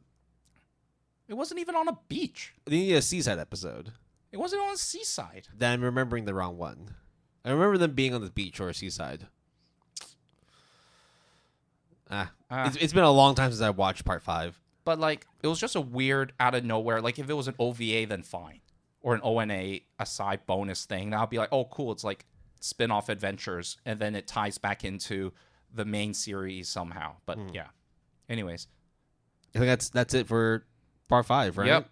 All right. Wrapped it up. Let's give it another 5 seconds before we go into part 6. So prison battles are pretty awesome. Yeah, prison battles are pretty awesome. Do you like Inception, guys? Do you like fucking like enemy at the gate sniper battles, guys? Fucking dope, dude. You like baseball? Dude, can we just talk fucking about baseball for a sec? Yeah. Like, how can you throw a baseball and have it be like like besides the enjoyment of throwing a ball and playing catch, have it be somewhat high stakes? Oh, it turns out it's gamba. Yeah. It's gambling. Yeah. But at the same time, I actually really like the Marilyn Manson. What is it? Character. Like, it's like, you got to throw a ball and catch it like 10 times. If you don't do it. It was 100, yeah. 100 times. And it's like, okay, 1, 2, 3, 4. No problem. Wait, 90, fine. Oh, okay. No. They passed the first one. Then she goes, okay, how about we do it to 1,000 or something, and I'll give you $1,000. And then the smartness of, oh, right. Playtime is over. We got to go back in. And then how she navigates, how Jolene navigates that is like, it's one of those things where it's like, if it was not in an enclosed space, it would have been easily resolved. Yep. The sniper guy, easily resolved because you just run away or that sniper fight was awesome. It was awesome because it's like, how would you be able to get, it's not like Deadshot in exactly way, but it's kind of like, oh, you shoot the satellite stand to hit the ricochet is really smart in my opinion. And how like even like the baseball kid, speaking of baseball, is like, I thought it was just like this whatever character that hallucinates or is like somehow like the guide, but the ghost room thing is actually kind of dope. And it's just like, oh, by the way, that was a pelvis of a woman that used to be my mom. And I'm just like, the fuck are we doing here, guys? You got melted by acid? And second of all, like, if you got melted by acid, I totally get that. Like, that's fucked up. But, like, how is Jolene and Jotaro not, like, melted? Or melting? Yeah. Whereas, like, Inception and Inception, that was also dope. Like, a dream within a dream. Like, it's not, like, earth-shattering nowadays. But it's like, oh, cool. I just remember the battles, like, because it wasn't, like, always, like, full-on frontal, like, oh, I'm going to beat the shit out of you, right? Like, it kind of reminded me of those really, like, seemingly low stakes, but actually, like, life or death situations from part 3. Can we talk about the Goo Goo doll, Gwen, for a sec? Yeah. You're dressing up in the carcass of a bird/rat is incredibly fucked up to me. Yeah. And the fact that she said, oh, yeah, I cleaned out all the guts, so you'll be fine. I'm like, bro. Let's step back from a sec. There's a reason why she's in prison. Yeah, like, don't get me wrong, okay? But here's the other thing, too. And again, trigger warning, I guess, for other people.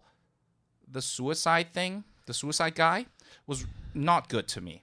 Not only due to modern sensibilities and modern perception of suicide, and I also adhere to that, as in, like, that's not something to joke about and stuff.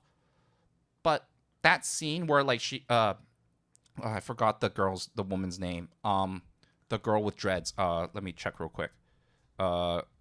She, like, Hermes? Yeah. She was Costello, yeah. Yeah, she was tied, like, quote unquote, like, linked to the guy, right? Yeah. And she's like, oh yeah, I'll give you my panties. Which I thought was a good, desperate attempt to navigate, to kind of entice someone in that situation. But then she plays it off like, oh yeah, yo, you get my panties. And then she does, like, the whole, like, anime Jojo thing. Yeah. I'm just like, that is not, at that point, then you lost me. Like, if you're that desperate to kind of give away your undergarments to entice someone to not kill themselves, okay. Like, I can kind of accept that desperation from both parties. But then when all of a sudden you kind of is like, oh, you know, like, they do, like, the bird caw kind of, like, anime looking thing. It's very distasteful. And again, 90s. Yeah. And I think that's essentially it. I mean, I don't think that's the reason why the score is so low, but I can also understand that like there is going to be people that are not okay with it. I mean, I don't think you it's you the have to score's low because of that part. I think the main reason why the score is so low is because the adaptation process was just so drawn out. That was the main reason where like it came out in tranches where like you had like the first 12 episodes and then you had like a 6 months of nothing and then it came out again and nothing and then yeah. That's when split curves weren't like extremely commonplace then, right? So like, not to mention as well, this is all coming out during like the heights of COVID as well. So.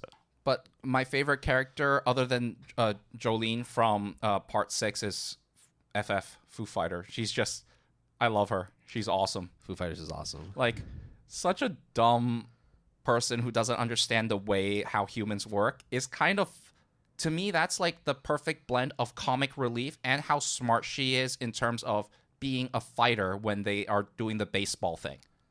That's like the perfect blend to me. Yeah. Like, that's like the traditional character of, I'm going to crack jokes, like Paul, right? It's like, I'm going to be like the butt end of the joke, but also be a dope-ass fighter that when shit hits the fan, I'm going to be smart and I'm going to think. Even though I don't know the ways of being a human, but I'm going to try anyways. Also, her drinking vomit and drinking that kind of stuff, it's like, it's gross, but it's kind of like, it totally makes sense in like. I mean, if she even is like slightly dehydrated, immediately she's in danger. Yeah, and she's like, "Oh, I got extra," which is why like when there are certain fights where it's like the lack of water is actually like the most tense moments in those particular scenes. Like fuck, because whenever you see a water scene in anime, you're like, or even like a video game, it brings out like the biggest traumas in anybody experiencing it. But for her, it's like the lack of water is the end of the world for her. Exactly, right? And here's the other thing. I don't like the Jotaro premise of it because it's really good in terms of hooking everyone in for the long haul of Part 6, but how they got over their father-daughter kind of disagreements. To be fair, I thought the dumb thing for it was how easy it was for them to capture Jotaro. Where it's like, we want the main Jojo. What are we gonna do? Why don't we put unnecessary charges on his daughter and put her in jail, and then he'll be there for sure. And guess what? He's there for sure. I mean, it makes sense. It makes sense, but you're not prepared. You're not fucking prepared, bro. I'm sure he was. He like, obviously being a JoJo, he would have like foresaw something, but it was also like this is a trap, and it was like the easiest trap you could have come up with to be able to bring JoJo into the prison and capture him, right? Yeah, but at the same time, it's like before you go in, wouldn't you prepare yourself more? Yeah. Like, okay, you have a submarine. I mean, I suppose there would be no story if he was prepared. And maybe because he's prideful, because he thinks that like the world can just change everything. Which, to be fair, it's like pride is a big issue in a lot of JoJo protagonists and antagonists in terms of their demise. They think they have the upper hand, so then they don't grovel, they don't like call it quits. Like the baseball bet I really like because it's like Jolene is like, nah, fuck it. Like, I'm out. Like, we got the $100. I don't care about the next bet. Yeah. And then because of greed, because the Dark Souls, you don't want to get more souls. You're not dead yet. Then you lose everything. But I really like weather report. Yeah. I mean, like, okay. So, I mean, I think weather report is the stand, but because of the localization shit, the weather forecast is the name that you see in the subtitles. Just like how instead of seeing Goo Goo dolls, just like Foo Fighters, you see Gigi dolls. Yes. Right? You see downtown transfer instead of Manhattan transfer. You see pale snake instead of white snake. Oh, about pale snake, I'm waiting for the cherry meme because I recognize like his look. When the memes, that's not a spoiler really, but we're gonna say in spoilers because of the memes. I was like, oh yeah, that's gonna happen, right? Like clearly that's gonna happen. Yeah. I don't know. I'm not that hot on it, but I'm also like more confident about it than other JoJo parts. I really like the manga. I really like reading Stone Ocean, but I could also see that with the way that JoJo was building up over the last 6 parts before we got into Steel Ball Run, that we were getting to a point where there's a plateau in terms of how far this current iteration of JoJo's could go, and you're probably going to see it a lot more over the next 2-3 curves, however much more you need to watch to finish off Stone Ocean. Yeah, it would be 2 curves. Yeah, but it's a triple cur, right? Yeah, it is. But I really, again, the same things I said in the non-spoiler section. Everything in terms of enclosed space, I like. The ingenuity of the battles, I like.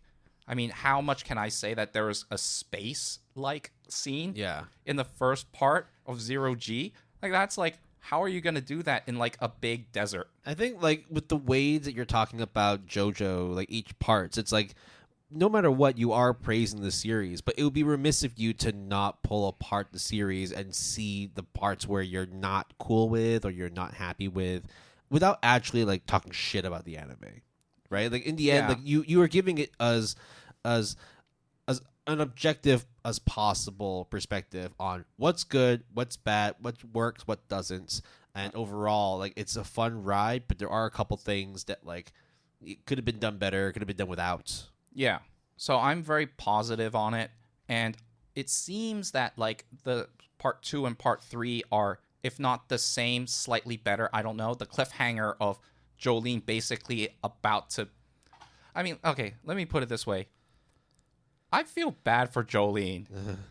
She always goes into, like, this... I mean, I understand in terms of the battles and stuff, like, she gets into this kind of hot mess, right?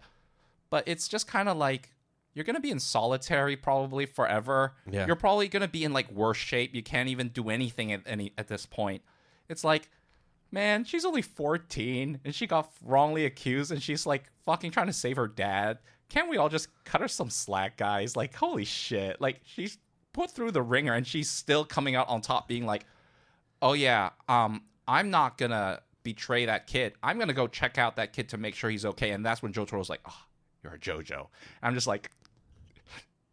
being a JoJo sucks, dude. Yeah. I'll be honest. I don't think I'll ever want to be a JoJo or anyone related to a JoJo, as you said, right? Because it's just like the worst, actually.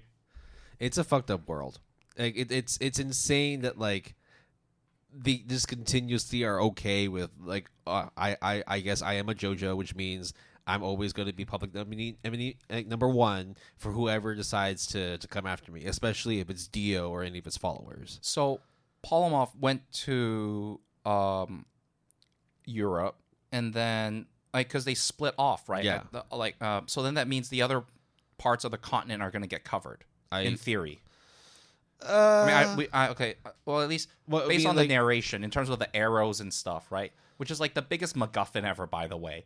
It's like, okay, how do we make more stands? Because Dio is technically dead, I guess, but Dio was never dead. I don't know how the fuck that works, but we'll figure it out. You just have his followers, but that's why like eventually it will run its course, and I think that's why like Araki decided that a reset was needed, because if you were just to do another sort of clone of Dio, you're just going to run into the same problems. Right. You're going to run into the same stands. So you can keep the same spirit and the energy, the zeitgeist, the metrosexualness, the oozing of style, right? But then you need a fresh start. I get that, especially when it ran for so long. So that's how I feel about it. All right. Another 5-second break, and then we're going to go into the juicy spoiler section of Alicization, Sword Art Online.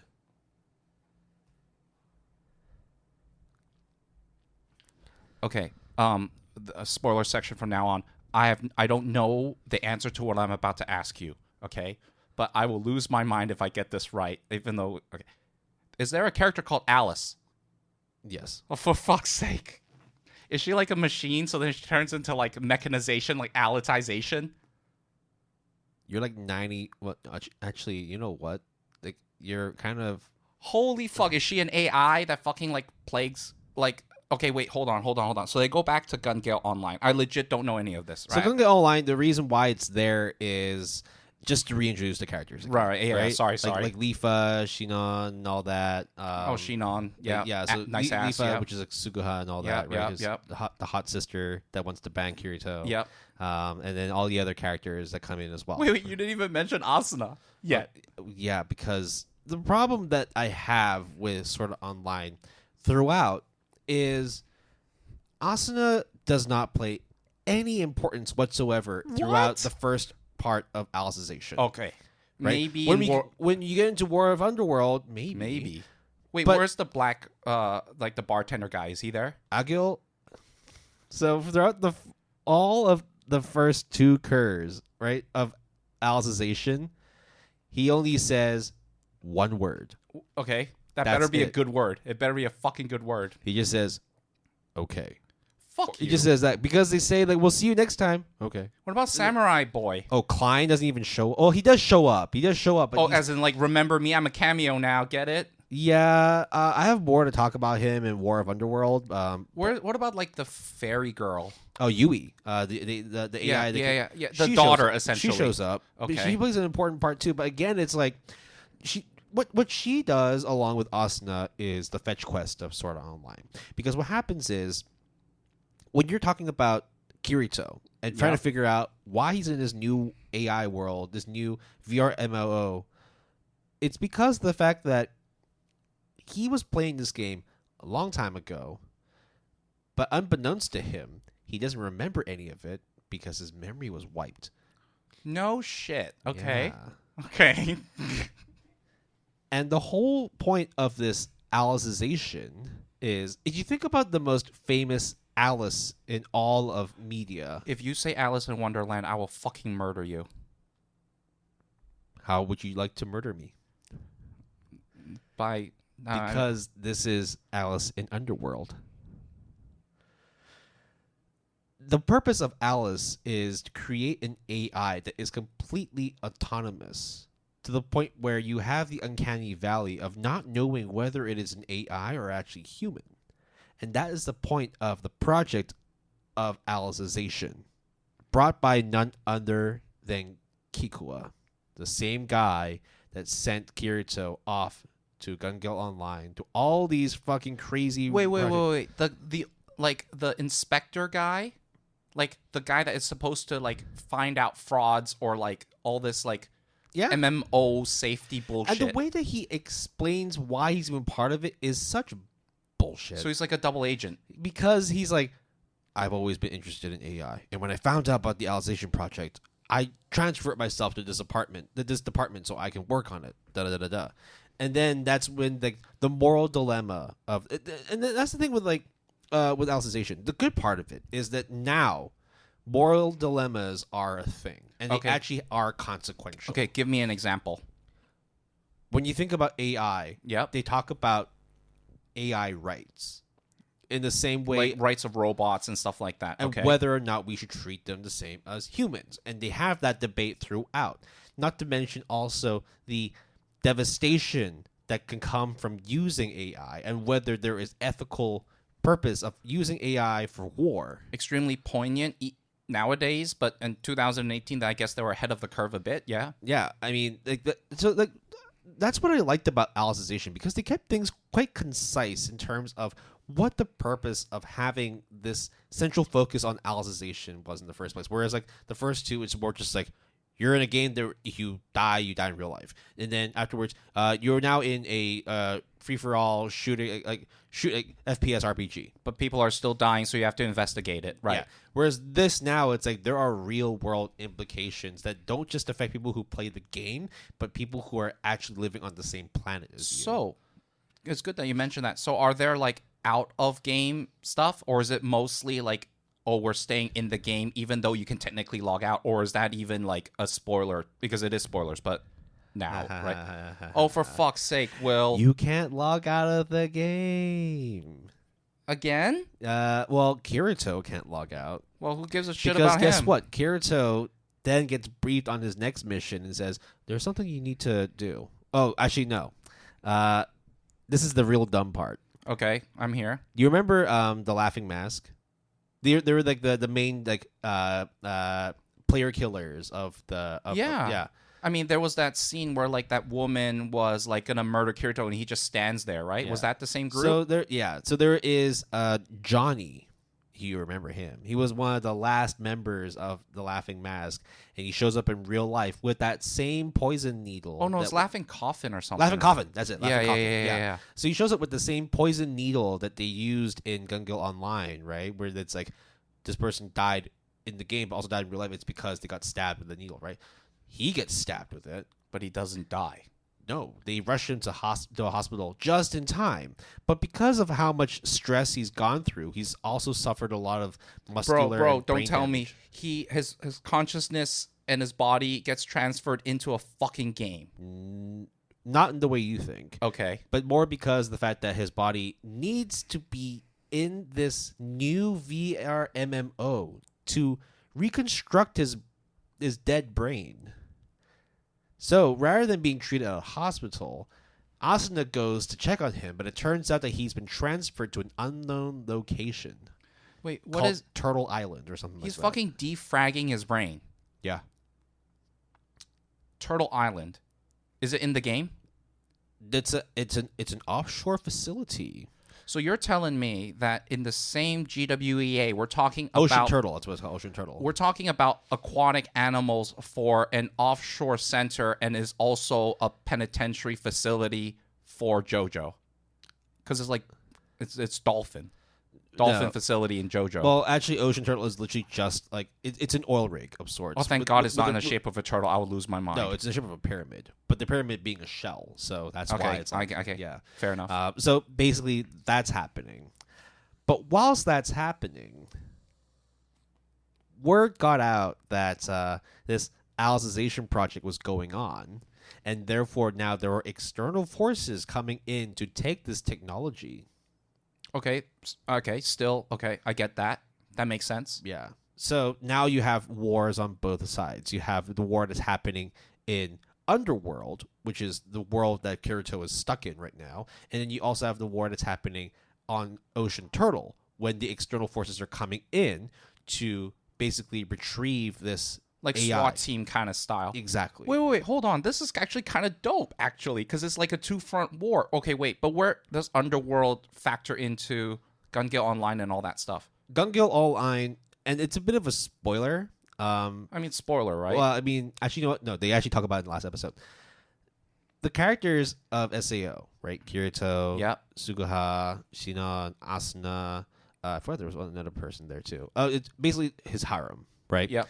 They're fighting against a group of known player killers, Right? and it shows them off as like this kind of like elites, like SWAT squad. That Okay. turns out whenever they lose a single character, they log out immediately. Then it cuts out to the Wait, what do you mean? When they... as in like they just back out of the battle. They're doing like a battle. You know how and then when a character die, they all mysteriously is like, oh, we out. it's like they call it off. It's like, okay, we're done. Retreat. We're retreat. Okay. And then like they'll In the game. yeah, and then they'll cut to like the two characters of that squad, and they'll be like, why do we keep doing this? This is all for training. We got a big mission coming up.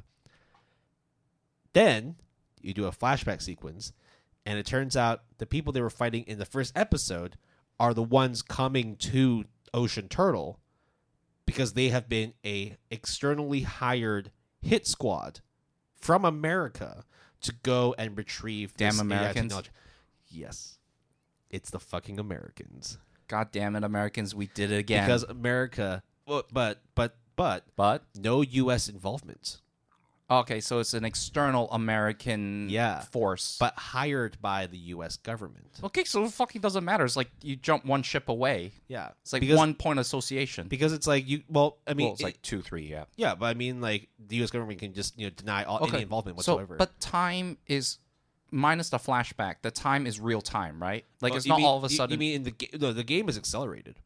So very much like... it's time dilation, right? Yeah, so so it's I like think a year in game is like an hour, for example. Something like that, where it's like they were like talking to this character because like the character you see in the first episode, his name is Yujio, so he's one of the AI characters that Kirito sees.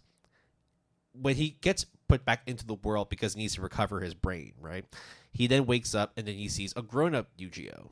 Turns out it's been 7 years, even though it's only been about like 6 months. Oh. Yeah. So when he comes back, nobody remembers anything because the AI is programmed in a way where if certain things break the code, it immediately resets and reprograms that character so they don't. Yeah. So it locks up and then it does like a cold reboot, right? Because the way that the world is set up That's kind of dope. Is that the characters mentioned there's no such thing as crime in the sense that like when Jojo uses an axe to basically knock down a tree, but a tree is so strong that like I think that's the first scene, right? Yeah, right. And so then it's like he just puts the axe in a cabinet and then closes the door. All right. And then Kirito's like, why don't you lock it up? It's like, why would I do that? What if someone steals it? Wait, what is stealing, right? Nobody steals anything here. What are you talking about? Which is like actually like quite an enlightening and philosophical and it's because conversation. the way that the world of Underworld. I mean, I can't remember the name of the land that they're on, but the Underworld thing, the simulation they're in, is programmed in a way that all characters abide by certain laws known as the Taboo Index. You do not commit crime. You do not commit murder.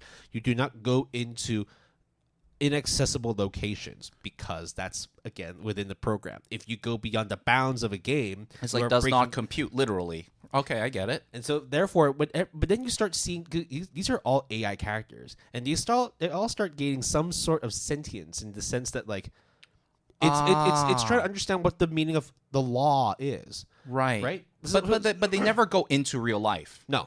Right. So technically, it's like. It's all kept within the world. So like all the rules are basically a bunch of code that's input into this program. But the characters themselves start growing and start understanding things are not always that black and white. Like for example, jaywalking. It's illegal, but is it a crime?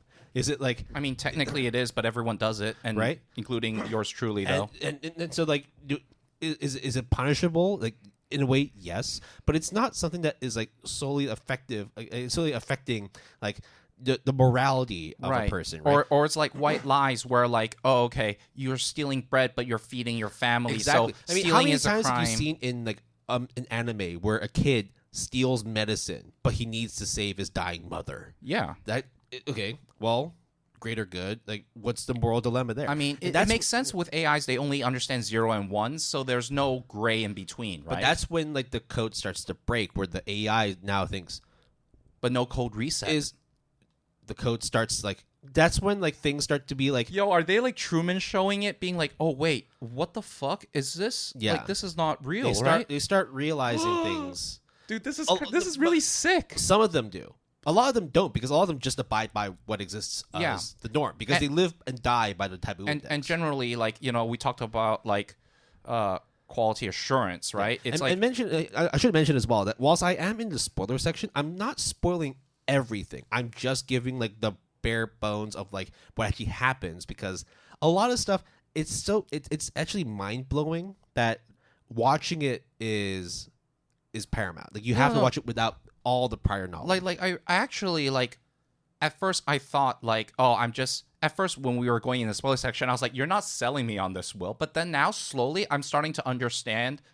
So this 2-pronged battle, right? In real life of like whatever SWAT team evading the turtle island thing, and then this sentient thing, AI and the team killers in or the player killers in the game, right? Are they happening simultaneously? Yes. So that means that technically, when they flash back, it's like, oh, I'm about to break this door in the turtle island, then all of a sudden they flash into the kind of. They do a lot of those kinds of juxtapositions. But I think that's awesome because it gives you like desperation. But at the same time, there's like time dilation difference between like maybe like a year in the game, as you said, right? He's like only been in there like what, several months, and all of a sudden he sees like someone grown up, right? So then that's actually quite interesting. What's also really cool is the fact that Kirito now, at least in Alicization, the first 2 curs, he's stuck. And he's not OP. Yo. He actually needs to learn and grow as a character. He is not the strongest character right off the bat. Wait, how does that make sense, though? Because isn't it the same game? No. It's a different game. But it's built on the same technology. It's a patch? It's built on the same technology that was created by Akihiro Kayaba. And so therefore the underlying technologies that Kirito had when he was in the original SAO in Aincrad still kind of exist, but they aren't as like crazy world-ending OP as because they patched it up, literally. Well, no, it's because it's like he still needs to learn how to use. So it's like immediately he knows how to like destroy things super fast. He knows how to like use the limit of his powers, But the way that they do it in Alicization is so that it happens slowly, rather than from day one he's already like on level 100. Which is like one of the biggest criticisms of SAO in general. He definitely slowly builds up, and also because of the fact that in this world, he's not the main character. Alice is. Alice is. Yo, this is getting really good. Like, as in, like, in terms of like selling me on this. Like, I'm being genuine about this because Will is staring at me as I'm like kind of massaging my brow, like just trying to like process all this. I will also reveal the big bad. The big bad is known as the administrator. Because with every program, every software you use, there needs to be someone who has admin access. Makes sense. To keep everything under control. But what if the admin, which is programmed by AI, also realizes that they have administrative powers within the game, and therefore they can change whatever they want. They can change the reality of the game. That's fucked up too. That's really fucked up. Yeah. What if I change the code to make it such that like all cute things all of a sudden murder people like viciously out of nowhere? Wait, can he do it on the spot and then change it back? She did. Yeah. That's fucked up too. They can do it. So all of a sudden I can say permakill is going to happen, then all of a sudden permakill is not happening. The crazy part is within the two curves, they actually show the administrator going into the root, which is where all the code is stored. Wait, shut the fuck up. This is not Fate Stay Night, dude. And they actually pull out the command list, as in all the code that allows for certain boundaries. He pulled up the tilde console in CS 1.6. They basically opened up. They console logged the whole thing and just saw everything that he's God. It whatever it is God. And the devil. You just said it. Okay. And when you get given power, much like when we were talking about like Witch and the Beast, right? When you have that amount of power, there's not that much differentiating you from being a god and the devil. Wait, yeah, exactly. So it's both. Wait, it is both. So did they have a command where you can't log out? Is that the whole premise now? No, it's more that they can't log Kirito out because Kirito still has brain damage. No, but what about everyone else? He's the only one that's a playable character. Everyone else is an NPC. Wait. Yeah. Wait. He is playing a solo RPG. Okay. And it's also because this is a secret. It's a secret project that nobody should know about. Therefore, nobody can log in. Only people who know about the project can log in right now. That's why everything is held on an offshore facility that is Ocean Turtle. Nobody knows about this existing. Wait, so then it's not a 2-pronged battle, it's like a 3-pronged battle because it is the facility that is technically doing something mega illegal to one dude, I guess because he's super overpowered, so they want to research him. And that one dude is in a world where there is a real war going on, albeit in an AI world. And it is ruled by this autonomous sentient AI who is very well aware that not only do they have control of the world, but they also are an AI. So why don't they just kill Kirito? Or is it like they don't know that he exists or something?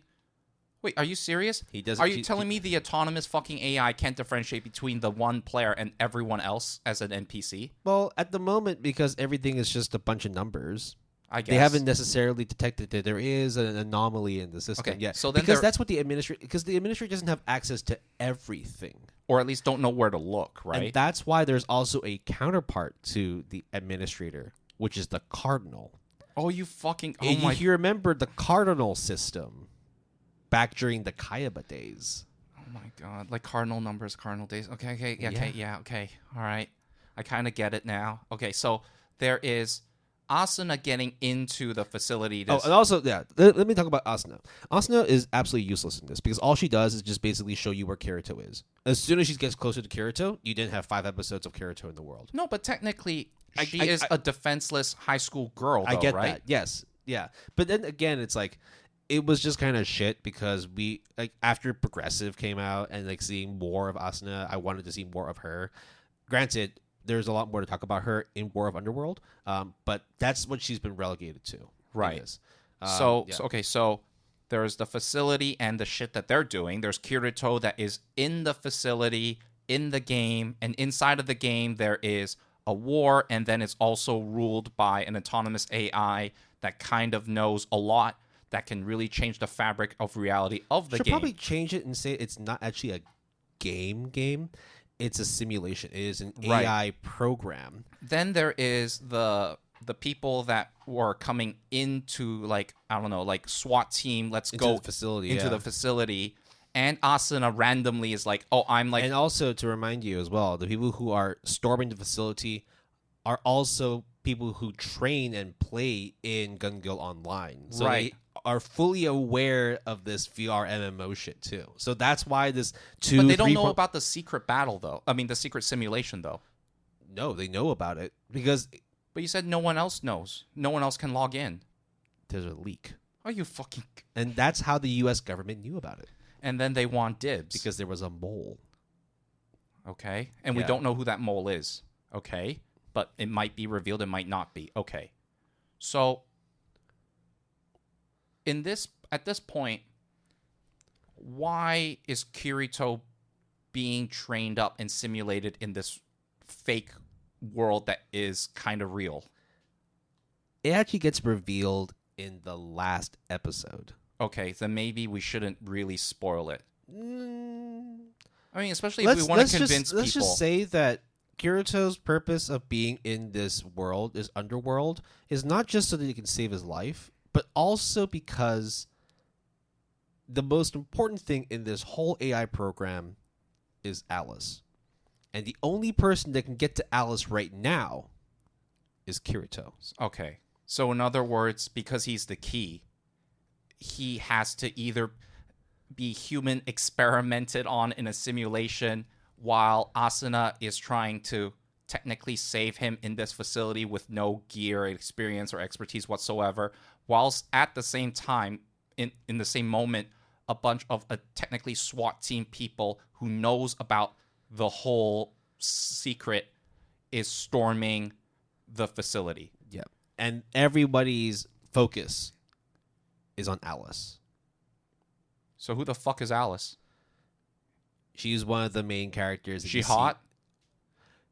She blonde? So she wears red? No, she wears blue. But then she turns red? No. Okay. She's Saber, basically. She's fucking... Okay, so here's the thing that Will and I talked kind of off air that I kind of alluded to and predicted. Is it really kind of like Fate Stay Night? Yeah. Sword Art Online turned Fate Stay Night. Yeah, kind of. Because it gets really dark. There's a lot of real dark shit. Is there violence, like, in terms of, like... Oh, dude. Like blood violence? Blood and gore violence? Or is it just mountains of it? There's also a lot of very, very controversial shit, like the R word. Okay. I mean... It rhymes with grape. Yeah. Yeah. Yep. That happens. And of course, again, like, trying to balance out, like, what really is a crime when the world that it's set in tells you that this is not a crime, but you know damn well that it's a terrible thing to do, right? Like, in this world, the R word isn't illegal. But it is not explicitly legal either, obviously. It's like reading in between the lines and then finding a loophole, because of the fact that there's a social hierarchy. There's kingdoms, there's nobility. But within nobility, there's also rankings. So the higher up the chain you are, the ones below you have to listen to you no matter what. So this game, right, is now a high fantasy game again, right? Dark fantasy, more specifically, yeah. But in terms of, like, it's like Lord of the Rings style in terms of setting. So it's not your futuristic... No. Shooting guns with lightsabers. It's back in Aincrad, basically. Okay. And that elf game. Yes. Like a mixture. Alfheim, yeah. Yeah, a mixture. Okay. Well, not so much that, like, people can fly and all that, but there are dragons. Wait, so Yui is the AI, right? Yep. The daughter, right? Yep. How are they all able... They can't do shit. So where is she? She's on Asuna's phone. That is so appropriate. Which is why, like, she's able to track IP addresses and cell towers and all that. She's a fucking hacker? And able to triangulate the last known location of Kirito. Therefore, that's how they know where to find him. But what is she going to do? She can't do anything in the code because she does not have No, access. Asuna.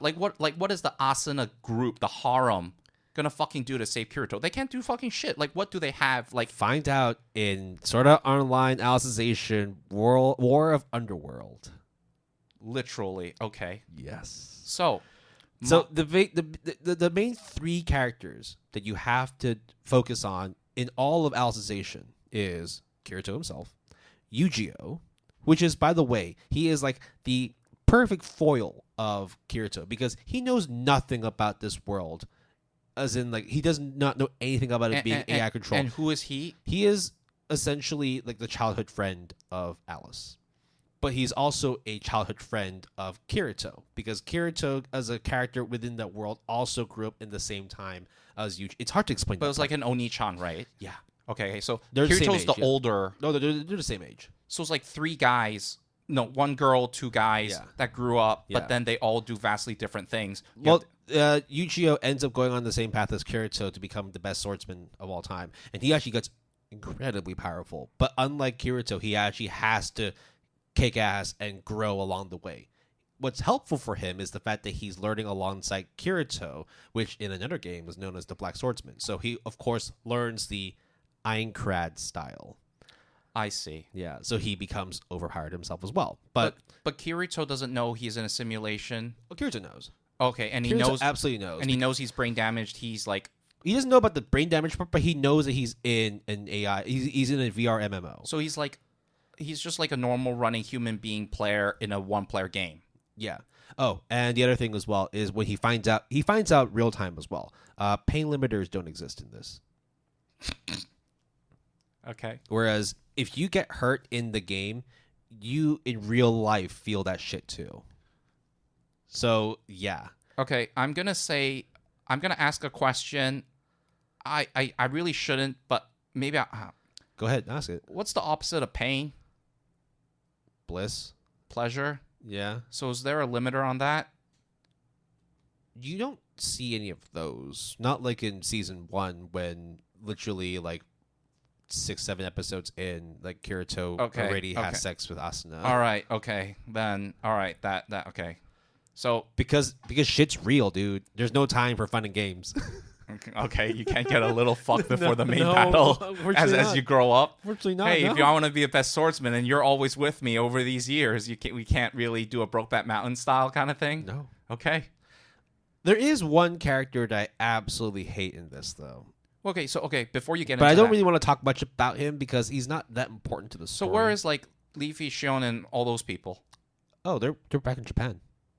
So like they're They're just back in Tokyo. they're just chilling or being worried out of their ass but couldn't do jack shit. They can't do jack shit because but then I'll log back into Gun Gale and I'll log back into Aincrad because that's where they meet all the other players. That's where like Leafa meets up with Klein and Agil to talk about what the fuck's happening. So there is nothing happening on those fronts. As in, like, those games are not involved. They don't actually do shit. They're just using there as a beacon, just like how we all do in WoW at some point to, like, hang out. In Alicization. We haven't talked about War of Underworld yet. You are getting ahead of yourself, but What do you mean? you are basically getting very, very close to talking about what actually happens with War of Underworld. Let me guess. They all log in. They all found it. They all logged in, and they're like, we're fucking gonna wreck shit, guys. Find out in Sword Art Online Alicization Oh, War of for fuck's Underworld. sake. Okay, all right. I think we'll leave it there because, like, as much as it's like, I didn't actually spoil a whole lot. I gave like enough for people to come in and think that this is worth revisiting. I mean, I think my feelings on it now is definitely worth revisiting, or at least it piqued my curiosity. And I don't think anything you said, I mean, technically they are spoilers, right? In terms of they spoil the plot. But if that's what it takes to entice people back into Sword Art Online, which Yeah, I didn't even have to go into like the fights or the actual moral dilemmas, Yeah.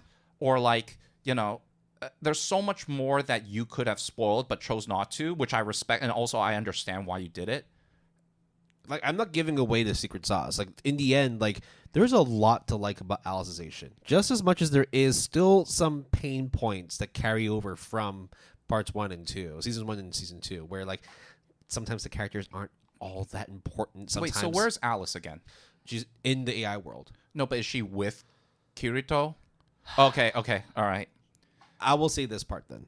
You No, meet her. don't. The reason why she's important is because she is one of the only AI that can learn at an exceptional rate, is able to reach the limits of the game, and therefore she is. I mean, she's called Alice. The project's called Project Alicization. Yeah. I mean, Resident Evil people clearly didn't learn from Resident Evil, And right? they kept on making her into such a perfect character until Kirito was introduced. And then because Kirito is not an AI but a human, starts putting on his human sensibilities on her, and that affects the way that she sees things. And when she does something that is not part of her code, something that is illegal, that's when the program's like, okay, she's ready. Oh, for fuck's sake. And the administrator is just like, take her away. Oh, I see. Take her away. And she comes back. And then the cardinal is like, you got to stop that. Yeah. Oh, yo. So it's like, I'm Alice 2.0 because, Kirito, you fucked up my sensibilities and accelerated learning into things that I shouldn't learn. Okay, and then I disappear and I come back and I don't remember anything, but I'm Alice 3.0. Okay. You just, yeah, there you go. And then, so... But then it's also like, because Kirito is still human, and Yujiro is now finding out that there's something deeply wrong with this world.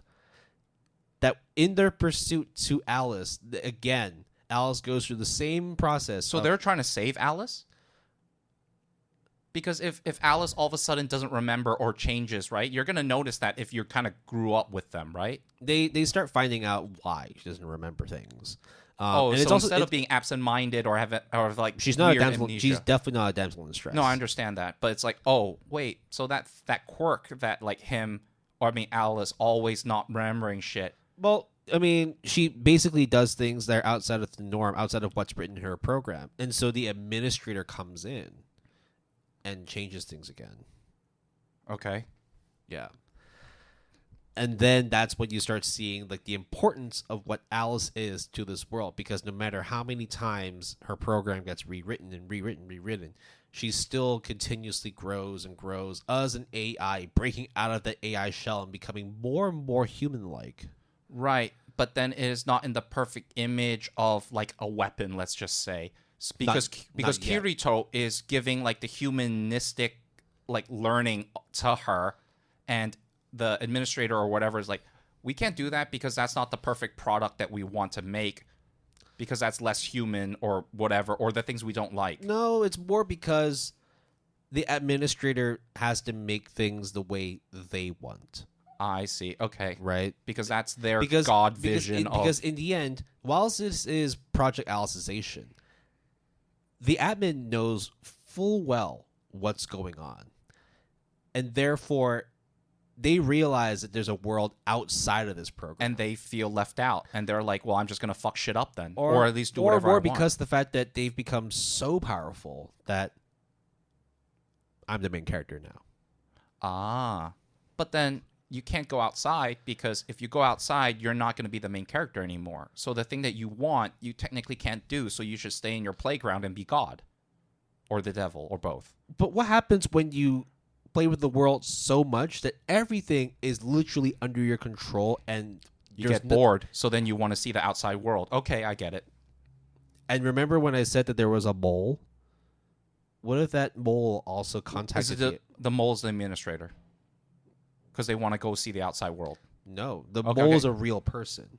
Okay. But the mole knows about the admin, and the admin, because of that, knows the mole. And knows that there is a world outside. So, okay. I think not revealing who the... Okay, let me ask a question. Do you know who the mole is? Not in this part. Okay. Are there any clues to you narrowing it down? Not in this part. Okay. They did that pretty nicely, where they don't suggest that there's a mole yet. But it's very clear that because the fact that the U.S. government knows about it... so it's like deduction, right? Yeah. Logical. Yeah. So, technically speaking...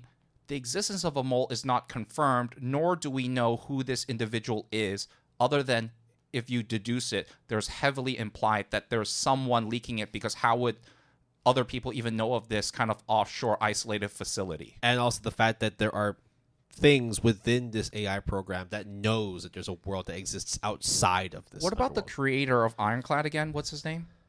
Ironclad? Oh, Kayaba. Right. He's dead. No. You No. I don't think so. He's absolutely dead. What are you talking No, about? no. He died. In Yeah, season but his 1. mind isn't. Probably his consciousness isn't. Fuck all. I mean, Find out in Sword Art Online Alicization War of Underworld. dude. If it okay, here is my bold prediction based off of only what you've said and Sword Art Online 1 to an ordinal scale. So it's not really a spoiler, but if I get it right, I mean, you're not gonna. You actually don't know. So I will stay silent no matter what answer you give me. all the games are connected. They will all log in, and then all hell is going to break loose because the War of the Underworld is the war between the war that is in the game that Kirito's in, which is technically a simulation, the war to save Kirito from the Asuna faction because they have not been included in. Then all of a sudden they should be included in, and then all the games mixed together just like in Ordinal Scale, because in Ordinal Scale they did do that. Then all of a sudden you get the SWAT team people who come in. They're going to fail somehow, or they're going to come in, and then at the same time is not enough time because time is faster and accelerated inside the game. So they somehow got Alice to realize like everything and somehow prevents everything, or Alice kills herself. As in like, oh, if I were to let loose or go into the wrong hands, I'm going to be like the worst thing that is going to destroy everything in civilization. And just wipes out her code. Or like decides, wipes herself out. I'm not going to exist anymore because if I fall in either hands, it's bad. So I'm just going to not let anybody. Or I get too tired, or I realize like I'm a monster and I don't want to be used even for good because my existence is an anomaly, so it shouldn't happen that fast, that often, ever. Is my guess of how things pan out. And then a harem shows up for Kirito. He becomes normal again. Then they all have an orgy. And that is the end of Gotta Watch 'Em All 9. No, that's technically War of the Underworld because the War of the Underworld is them all trying to get into his pants.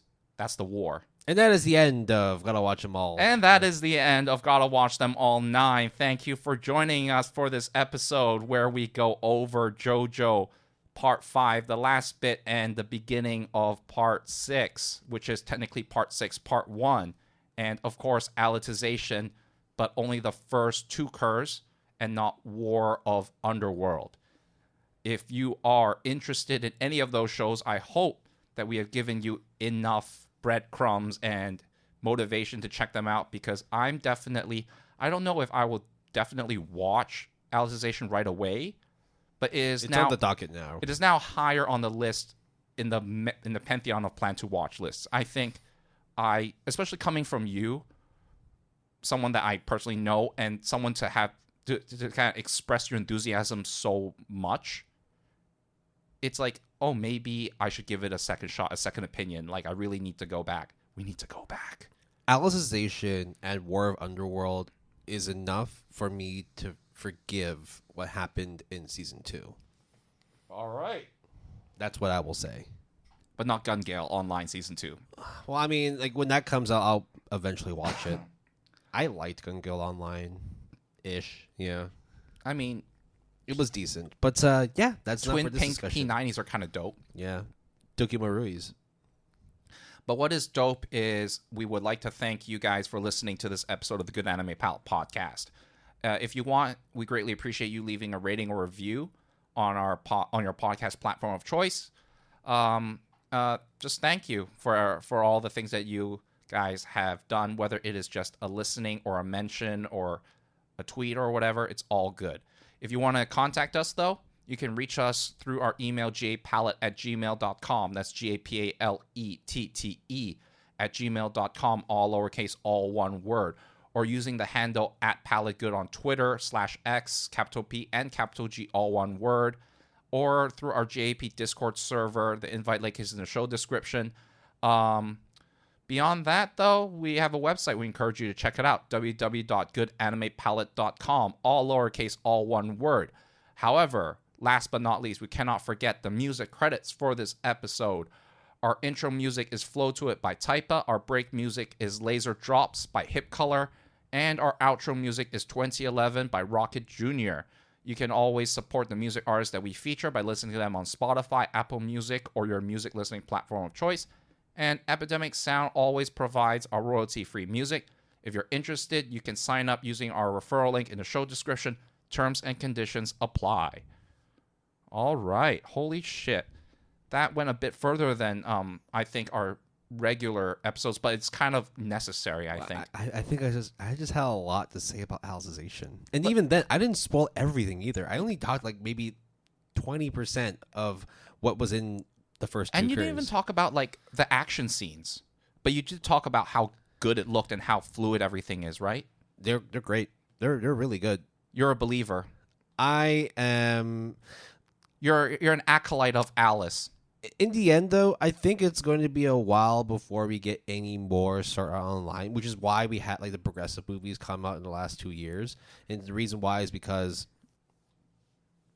they're really far behind in terms of like being able to finish the current arc, the Unital Ring. I don't know what the fuck that is. That's the next big, like the Shibuya incident. Oh, I see. It's like the next big thing. So Alicization itself was like a major part of Sword Art Online. The next part is not even done yet, and it's because the fact that they're stalling. Well, I mean, Reki's not only writing Sword Art Online, but he's also writing Progressive. He's writing Gunga Online. He's doing a Cell World. I mean, it is his baby, and a Cell World is pretty good. A Cell World, the next volume is coming out in a month or two. Right. So, like, it's hard for him to be able to write everything. Like, do you think he is kind of like losing his mind over being that guy, the MMO isekai guy? Look, it's hard, man. Like, you're writing like some of the most beloved light novels. I mean, it wasn't that long ago when Sword Art Online was like the best light novel ever. Right. And then don't forget like the reception it had with season 1, the fervor and vitriol, right? Whether you like it or not, like even non-anime people know of the tagline, like when you die in the game, you die in real life, or they know of Sword Art Online, right? Like that's why there's so many millions of people. I mean, Scherzo of Deep Night, Scherzo of Deep Night, the latest progressive movie came out on the 10th anniversary of Sword Art Online. Oh, no. Sorry, no. They announced Gunga Online Season 2 on the 10th anniversary of It's a Sword big Art Online, deal. which is like, let's think about it. It's been 10 years of Sword Art Online. Holy shit. Right? Like, in anime form, this has outlasted Attack on Titan. Because Attack on Titan also debuted in 2013. Right. But then, don't forget, we have not reached GWEA number 10, though. Yeah. But we're getting there. I think Will and I are going to have to reveal what our plans are during that episode. But I know what you're going to do. I'm not sure what I'm doing yet. I'm actually not sure what we are going to do. But we're going to have a discussion. But regardless, we will let you know when it is time for you to listen to GWA 10. And it will definitely happen next podcast season. Yeah. So, without further ado, thank you all again for listening to today's episode. We will catch you all in a couple of weeks. Hopefully, we will have got an idea of what we're going to be doing for the next GWA iteration. Just remember, Alice, the simulation is a fake thing. Don't fall down that rabbit hole. Get it? And when you shrink down and the key and the thing and the caterpillar, don't trust the caterpillar. Don't trust the queen. Don't trust all these cards. Just wake up. Don't worry. Don't do LSD. Don't do acid. Or at least don't do it in the game. It's kind of weird that you can do that in the game. Just wake up. Just wake the fuck up.